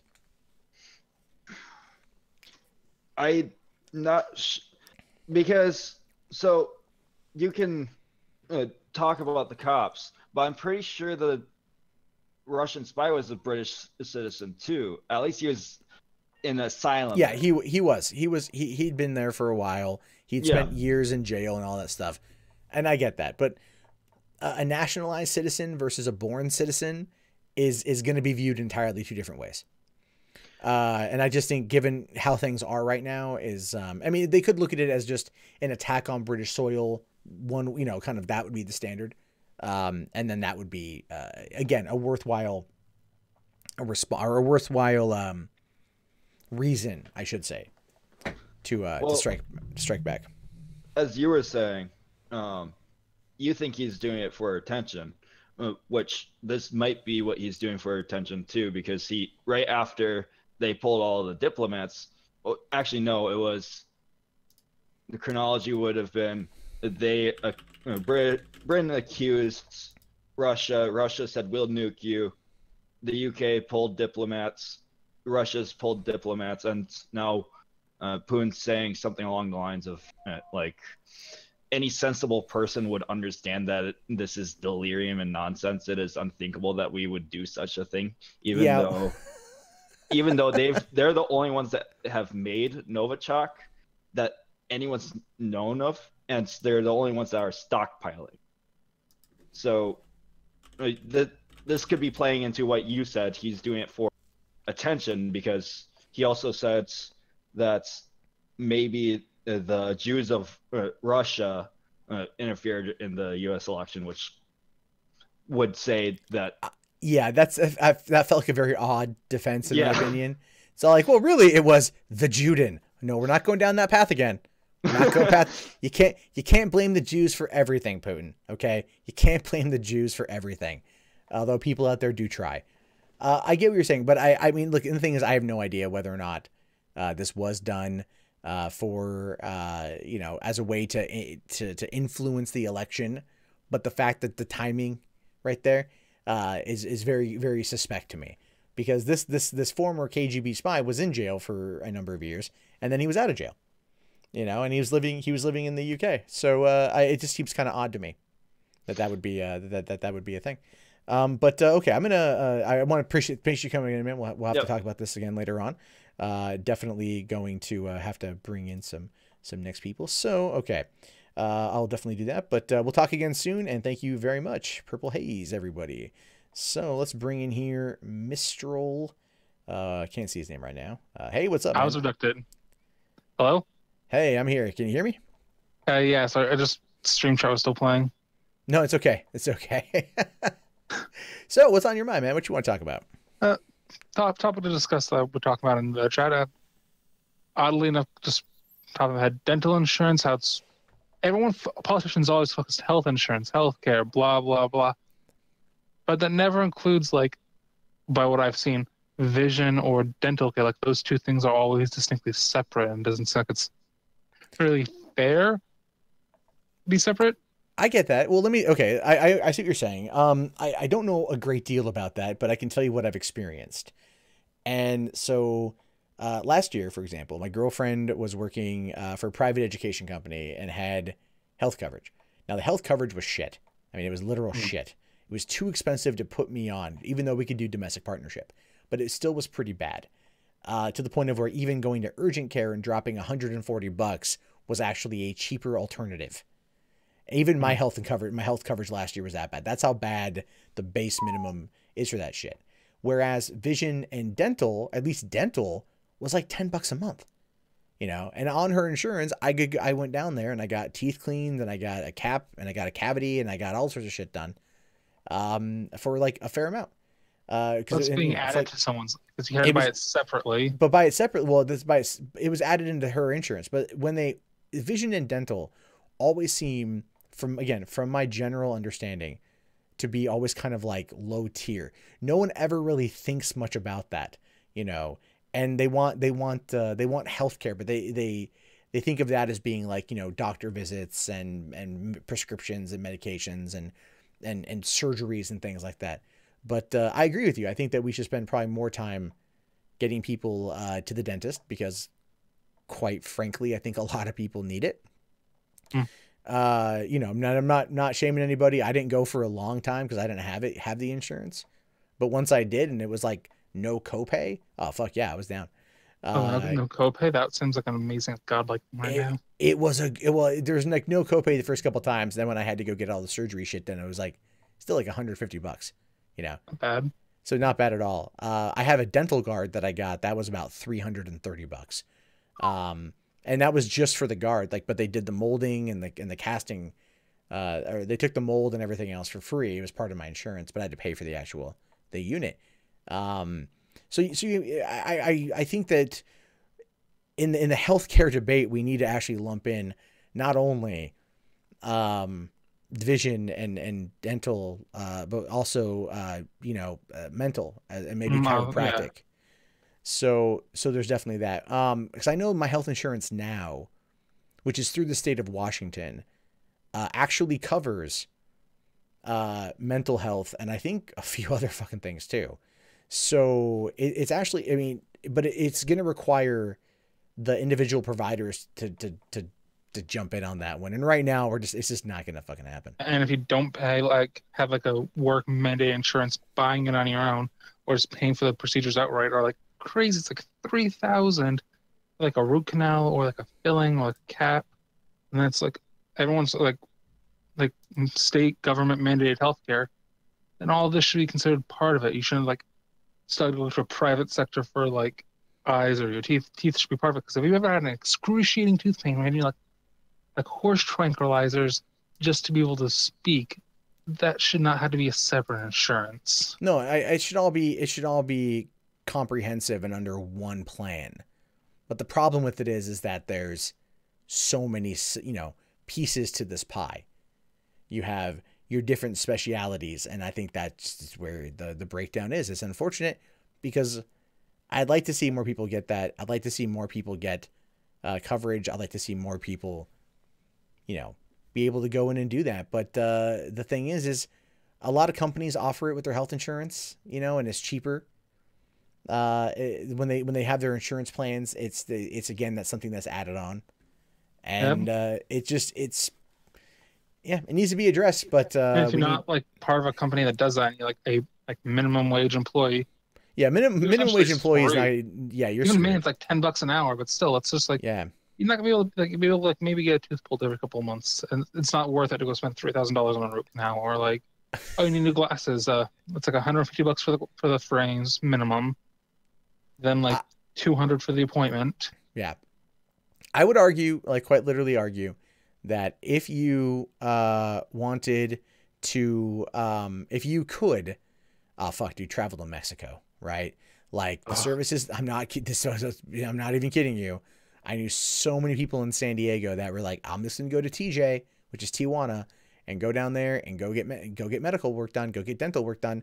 My grandparents, who were Canadian, would go to Mexico because they lived here in the States. They'd go to Mexico, and they'd go get their prescriptions filled down in Mexico because it was cheaper. I've actually priced some of this stuff out. The flight, hotel, and then pulling of like just a cheap place would be cheaper than going like a couple miles down the street to my local dentist to get a tooth pulled or filled. Yep. It's crazy how bad that is. And you get to go to Mexico, which is, I don't know if that's like the best thing in the world, but you gotta go get Mexico, you gotta get drunk, and then you gotta go get the medical stuff done. That's how you do it. Exactly. I mean, like I hope that one day we'll be able to to be able to figure that out. But in the meantime, listen, I'm not even kidding you guys. Looking to go into Mexico. It's just, I know Mexico sucks. A lot about Mexico sucks. Yearly Mexico trips are fun and mythical. Fly to San Diego because you're still inside the continental United States, and then it's literally a hop, skip, and a fart from the airport down to the border. It's maybe 15 miles. It's like not even far. and you could sit there and take a trolley right from downtown right to like the you could take the Blue Line trolley all the way to the border. And You've just done this walk before, haven't you? I spent 15 years living in Southern California, so yes, I have. Mm. I've gone to Mexico many times. So there's that. So we'll have to wait and see. So yeah, I'm just waiting to see now who's coming on next. Apparently we've got a full room of people here. Got a lot of people and nobody wants to A lot come of people. in. All right. It's a cluster in there. So yeah, there's a lot. I appreciate you coming in, man. Thank you very much. thank you too. So appreciate it. Yeah, have a good one, dude. All right, so let's I'm just gonna pull a random person because apparently people don't want to bump in. All right, you know what? Screw it. I'm pulling in Varg here. What's going on, Moderator Supreme? Oh, bloody hell. Hello. Yeah, I was not expecting that so yeah. soon. Surprise, motherfucker! You're on the internet. Is this payback for that poll where I asked everyone if you're racist? Yes, Or it was is. sexist? Oh shit. I'm not All sure. right. I don't remember which one it was. Either way, I don't know if I saw that one overall, but I'm still going to do this Well, as fucking All right. as well, as cheers for payback. that anyway. I deserve So, what's on your mind, Varg? You son of a bitch. it. A lot of love in this room. I love it. Well, something that I know most of us all enjoy, right? And that's boobs. Can you agree? Yes, I can Yes. 100% confirm that who doesn't love boobs? Okay. Well, a lot of people were having a bit of a tiff over the new terms of service being sexist towards the titty streamers, but I distinctly remember that the rules did state long time ago that camera angles were something that you had full control over. And if you were showing off too much in their guidelines, then you were subject for a report and possibly a ban. Now everyone loves titties, but the rules of Twitch are the rules of Twitch. I just wanted to get your thoughts on that because I don't know. I look at you and I think, now there's a man who knows his titties. That's very true. I have admired them for many years. Don't blame you. But because they're very nice. Yes, I will say though, probably the best place to see a pair of tits is a nude beach because it's the most laid back place in the world. It is. Nude beaches are extremely laid back. But this new particular thing, I've always I'm not against the hustle, but I felt for a while that Twitch was very, very, very much in line with trying to promote some titty streamers. Like for example, Casey Tron. Yes. She's the first. She's the first one that pops to mind. But yeah, I mean, we also had like Zoe Berger, Haven't who heard of her. I don't know if she was on YouTube or she was on Twitch, but she was all like, "I hit 1 million subscribers on YouTube. I'm gonna show you my nudes." And the people are like, "Yeah, but your nudes are already out there." So it's like nothing I haven't whacked off to. Like, what the fuck? Yeah, it's called Google, bitch. Yeah, it's all like it's out. Like it's not anything.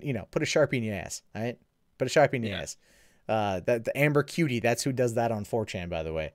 That's one of the, I don't know if you know that one. She's a cam whore. And Amber.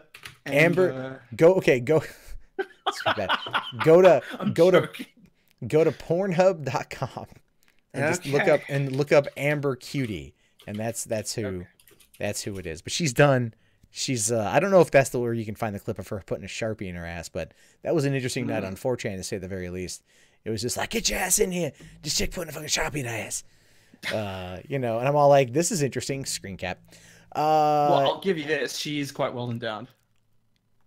I'm going to say yes. Yeah. I concur.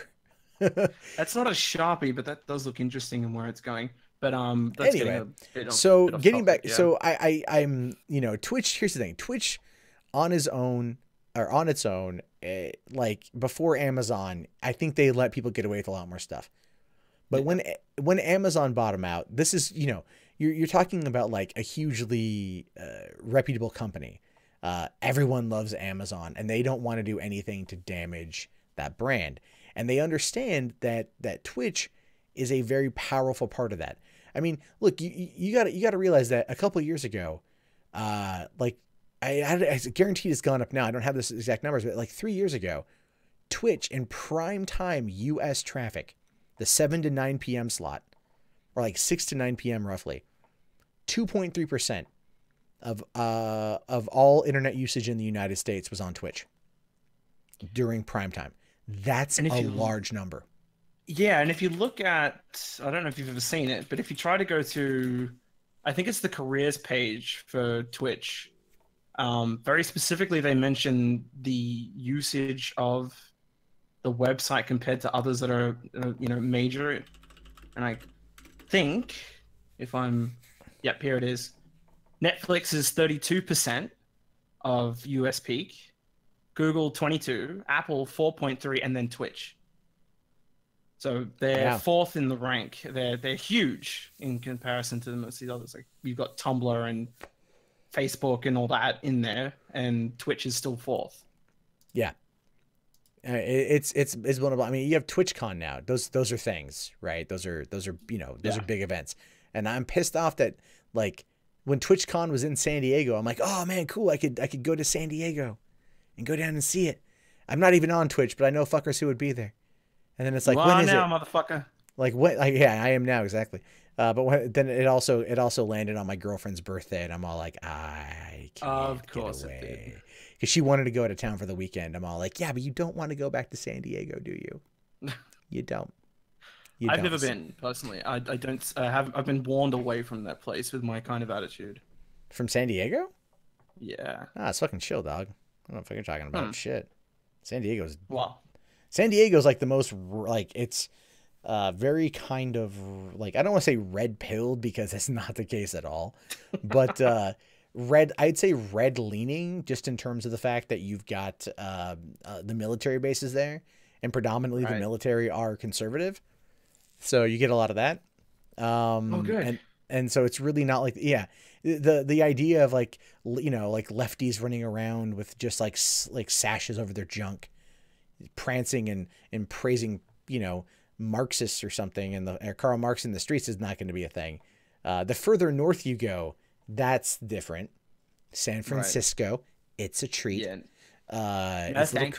It's a bit of a crazy place, but there's definitely that. And I miss San Diego. It's a good city, man. It's very pretty. Very pretty, expensive as shit.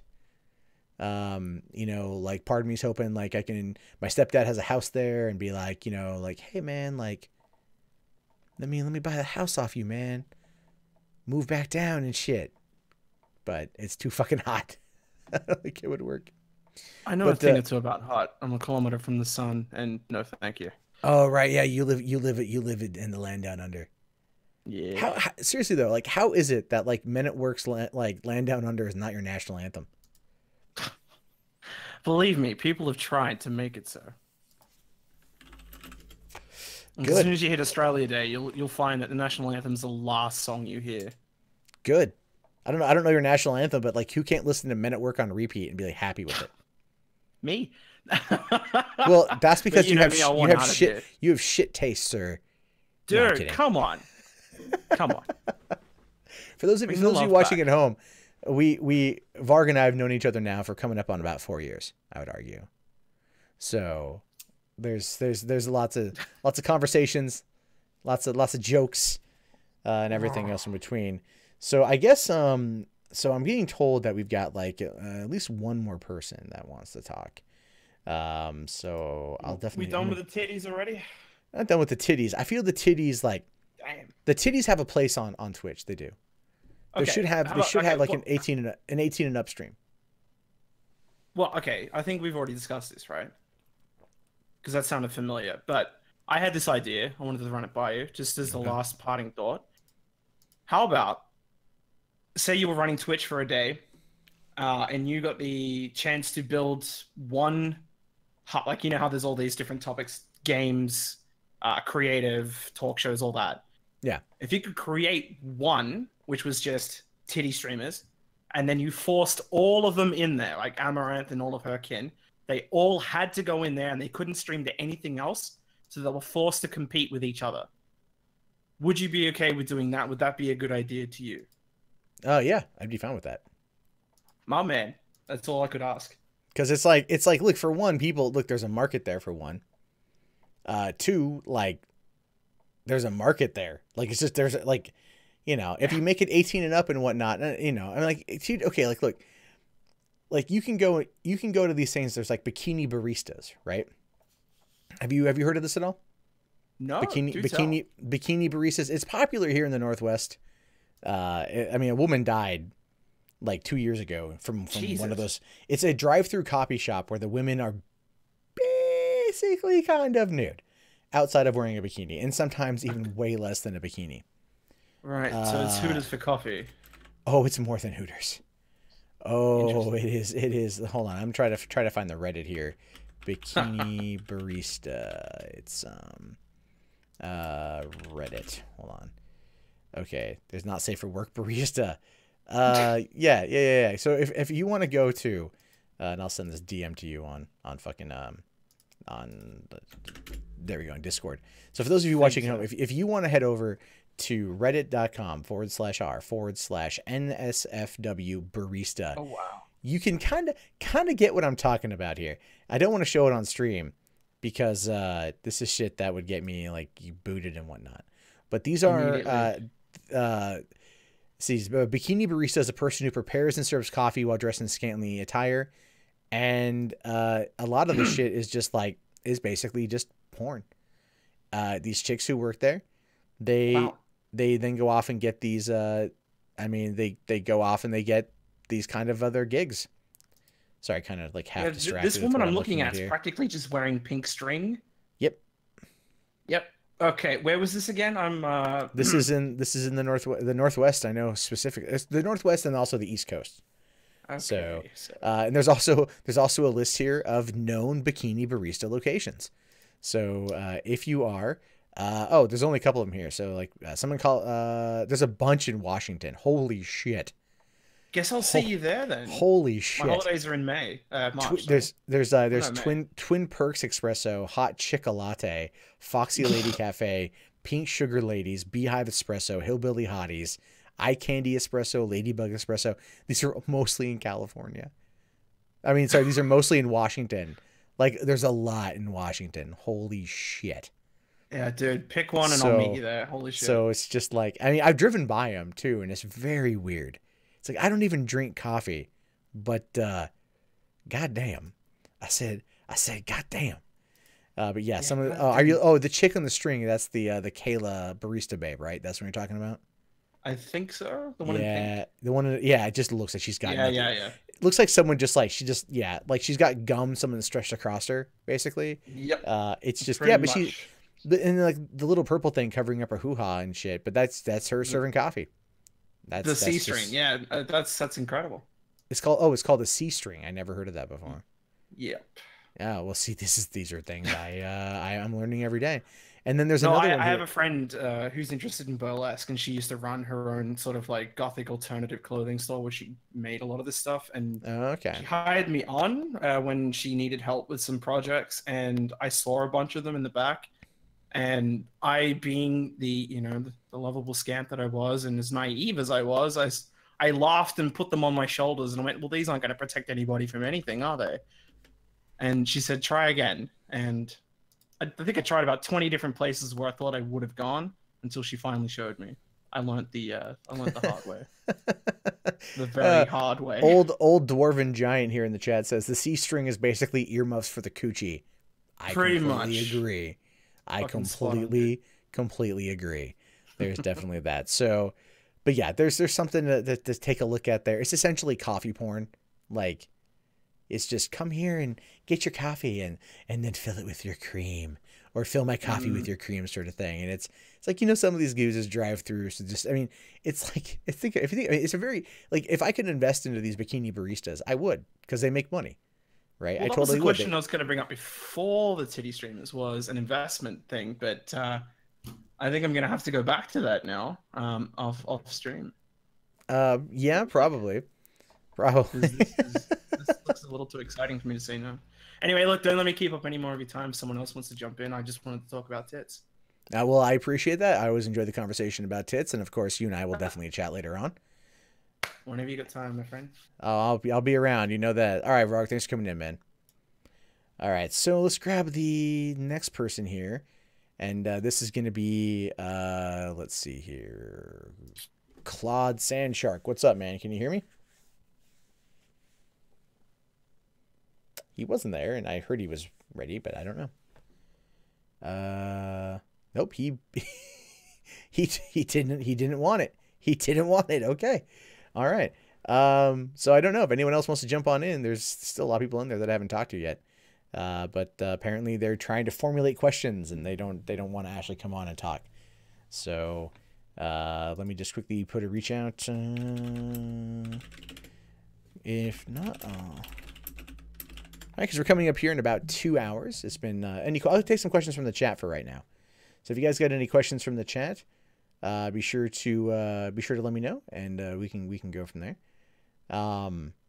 So let's see here. All right, Kylor wants in. Okay, we'll go and bring in Kylor real quick. Okay, Kylor, before I do, you gotta sit there and you gotta unmute your microphone and your headphones so I know that you're ready, because I'll do that. But I'll move you in right now. We'll see. Hey, what's up, man? How are you?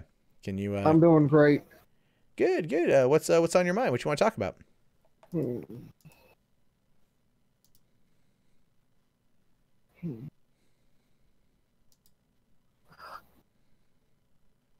So, got anything? I did, but it's gone now. It's okay. It's okay. Oh, okay. It was there, now it's gone. I was thinking of a bunch of things, but now that I'm here talking to you, I can't even remember them. Just take a quick second and figure it out. People here that are in the chat, if they got any questions, people are asking if you are in fact jerking off to what we just talked about. I don't think right you are, now. I'm not. You didn't deny that you weren't before, sir. A little bit concerned for you, Kylor, going out there jerking off to some bikini baristas. Can't really blame you though. Lots of fine looking women on there. Good stuff. But here, Well, while I you're do thinking, have one question for you. yeah, go right ahead, man. What's up?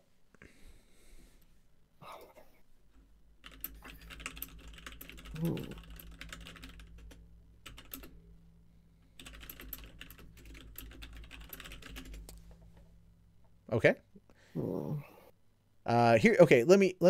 Okay, fine. I'll ask you a question. How about this then? All right. Now you said you are going to Kilroy next month. That correct? Probably. I'll try to. Okay. What is it that you hope to get out of going to that event? I'm not really sure. Just trying to find my next goal to accomplish, The next thing that keeps me striving and to keep going forward. But keep going forward with what exactly? Forward with my life. Yeah. So you think going out to Kilroy is going to help your life move forward? Oh, I don't know. Well, it might. I mean, okay. Well, what is it you ultimately want to do? What's your ultimate goal? Well, I would like Daniel to start playing them games with me. I bought Rainbow Six, Overwatch, and downloaded Fortnite so he played with me. Well, not jerk me off. Play the games I bought. Well, the same games I'm assuming you're talking about Mr. Epsilon, correct? Yeah, Daniel. Yeah, I mean, if you give him $200 and an Amazon gift card, he could possibly jerk you off. I'm not going to rule that out.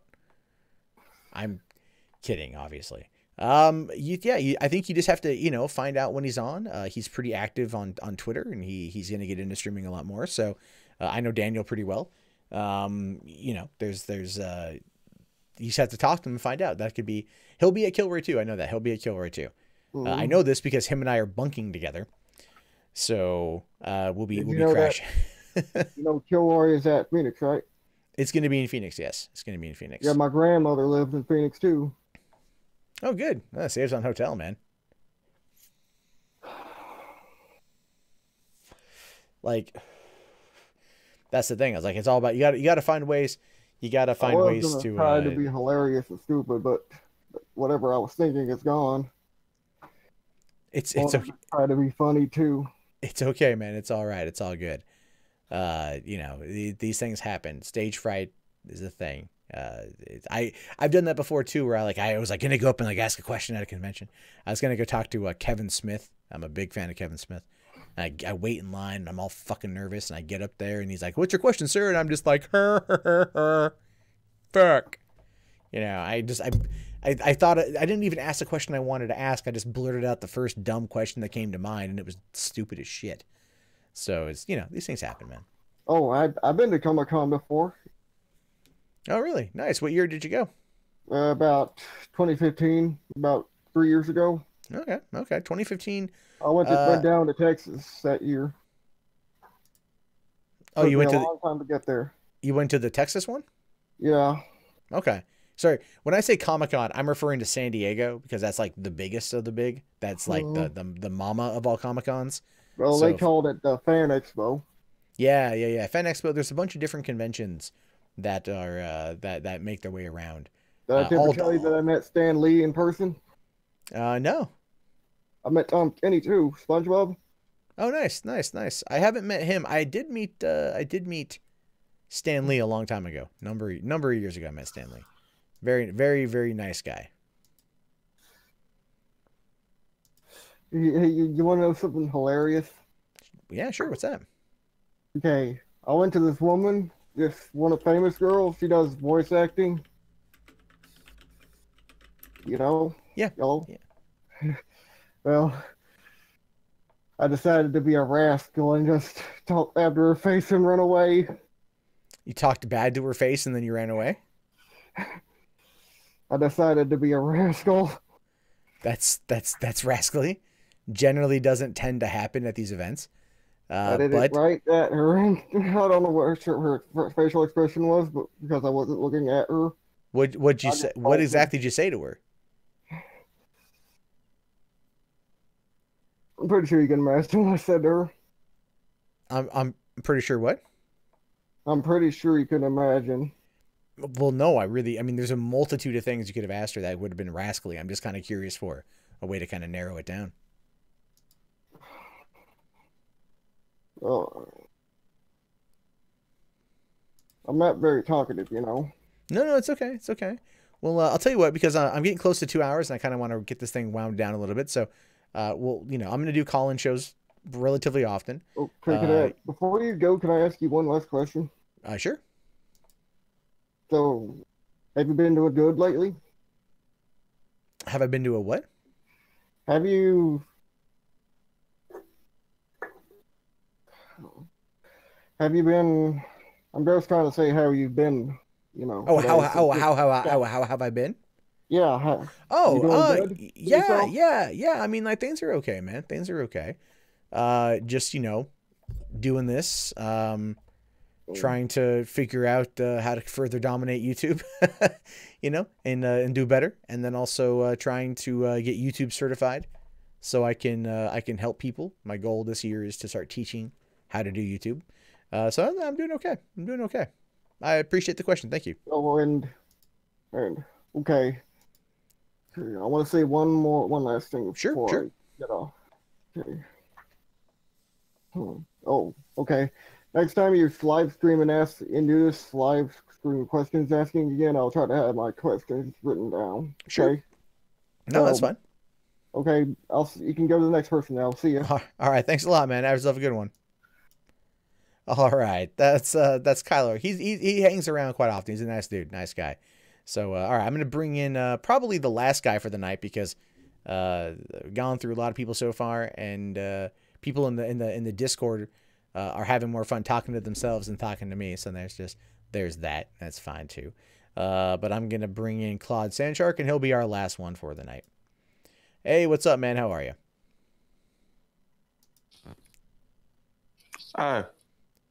How's it going? Hey, Twitch. How is Twitch? No, I had it running and the ad was running. Oh, okay. So it scared the living hell out of me. That can happen. That can happen. So, Yeah. so what's on your mind, man? What you want to talk about? I was thinking how to fix the house term problem. I'm sorry, the which problem? The house term, the congressional house terms. Oh, right. Because they stay in there 2 years, but some cases we've had these special elections where they're literally preparing for the next election as soon as they get elected. So I was thinking, instead of having it at 2 and they make about 120 grand, I was thinking dropping it down to 80 grand and stretching it out the 3 years so you can at least have a year to focus on actually working.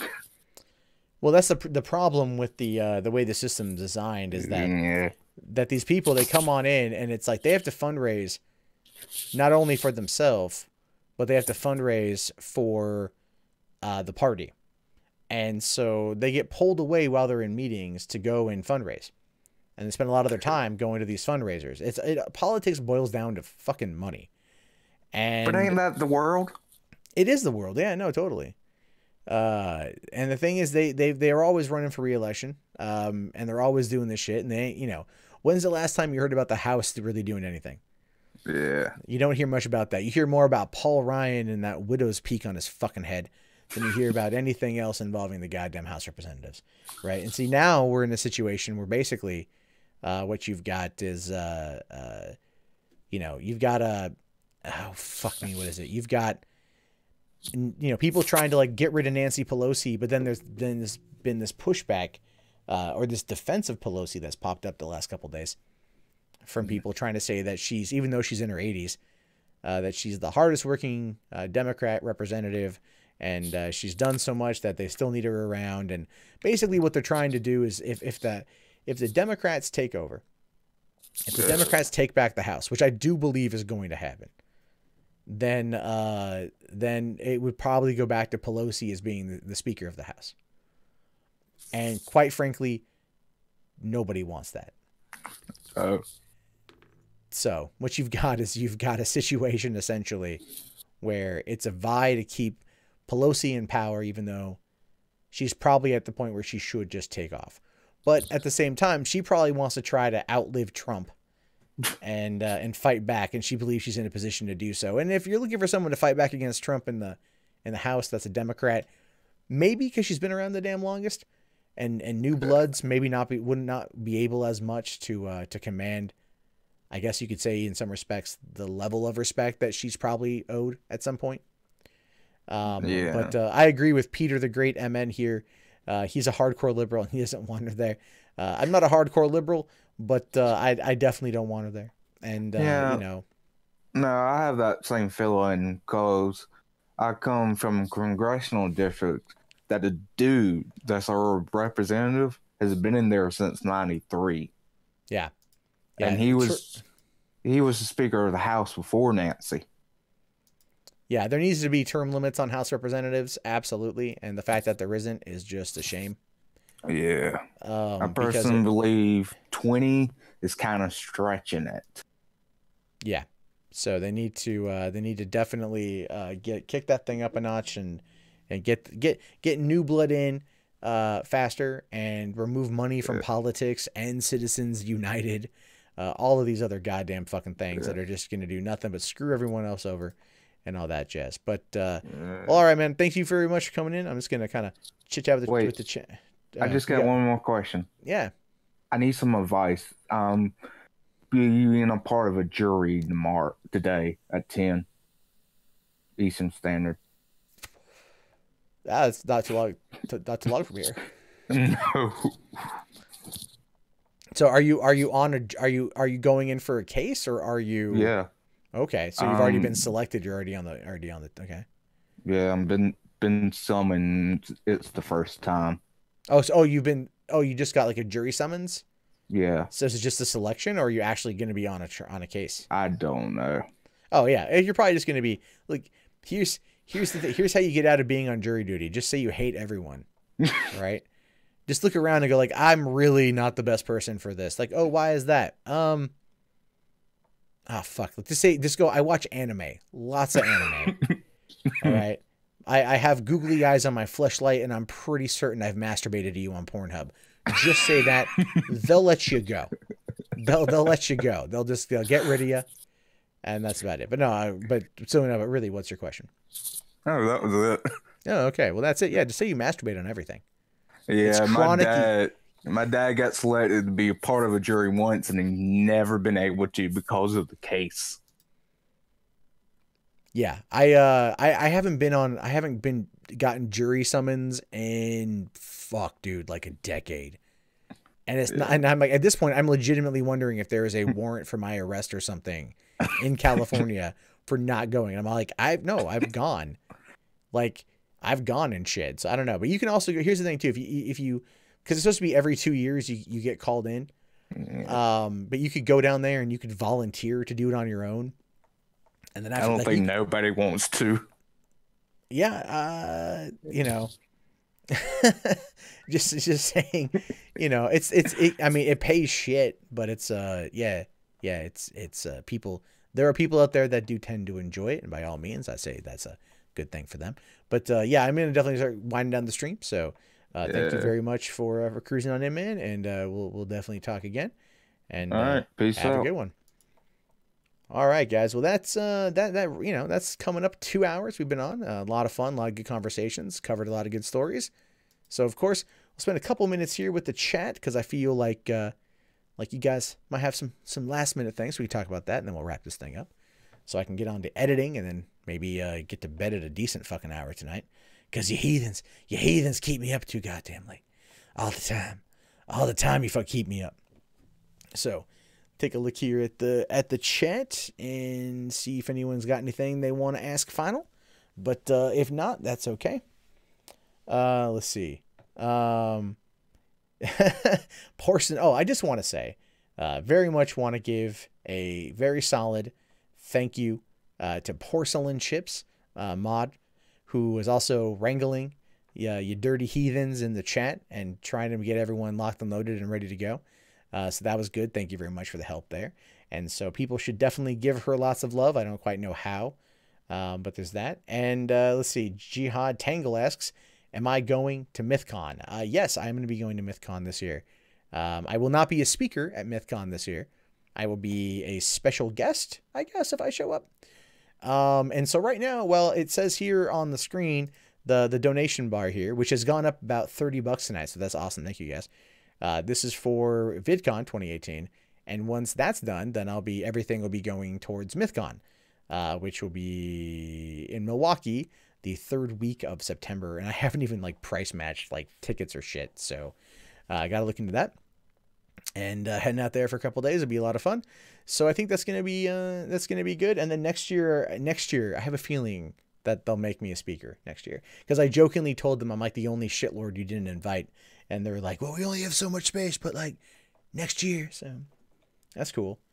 So, but yeah, we'll definitely be at MythCon. I'll be at VidCon. I don't know if I'm going to go to Comic-Con. I'll definitely be at PAX West.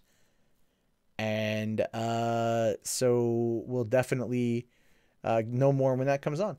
My Dix Rex CX, I don't know what that is. Your Dix Rex Cox, is that it? Says, sup, I'm new. What do you usually stream? Well, if you watch the YouTube channel, I generally tend to stream stories that I record live, and then I upload the live streams in order so people to check them out that way. And so people want to come on in. Let's see here. Have I pre-ordered Infinity War tickets yet? No, I haven't. I need to. I may have already been fucked. I have no goddamn idea. But it's so hard for me with the baby to go to these midnight shows or go to these early screams. So if I don't get there, I don't get there. It's not ideal, but it's a pain I'm gonna have to live with, man. It's a thing I'm gonna have to fucking fight back about. But that being said, for those who are still here, the 66 of you still here, I will be probably repicking up streaming again on $3 Theater, because there's so much stuff I want to talk about. I just never really want to make standalone videos and shit. So that might be starting tomorrow. I'm still trying to figure out the timing on that crap, and it's just the baby. I've been getting maybe 4 or 5 hours sleep, so it's just really difficult to do more than one stream a day. Let's see here. So why maybe on Comic-Con? Well, here's the thing: is I'm going to VidCon, and that's going to be 5 days, and then 3 weeks later is Comic-Con, and Comic-Con is usually a full week trip, which normally isn't a problem because there's no baby. Well, now my girlfriend works and I'm home with a kid, so unless I can get someone to come stay with the kid for the days that I'm going to be gone, my girlfriend can't take that much time off of work. So unfortunately, Comic-Con is probably not going to be what I want. Now, I might be able to swing it to where I just fly down Friday, Saturday, Sunday, and then come back Sunday night, which is unfortunate because I like to stay and spend more time with my younger brother who lives down there.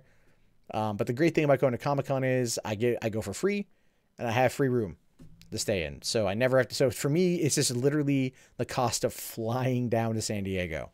That's it. So I save so much money going to Comic-Con.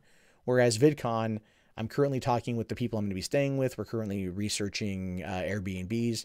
We found a pretty decent one for a pretty decent price, and we could probably end up getting it for like $280 a night or something, which is way cheaper than what I paid for the Ramada last year. I mean, shit, I paid for 5 nights at the Ramada. It was like about $1,000, and it was a cheap, shitty hotel room. So there's that. So there's definitely that. I'm supposed to pronounce your name. My dick's erect. Oh, okay. Well, you need to fix that then. You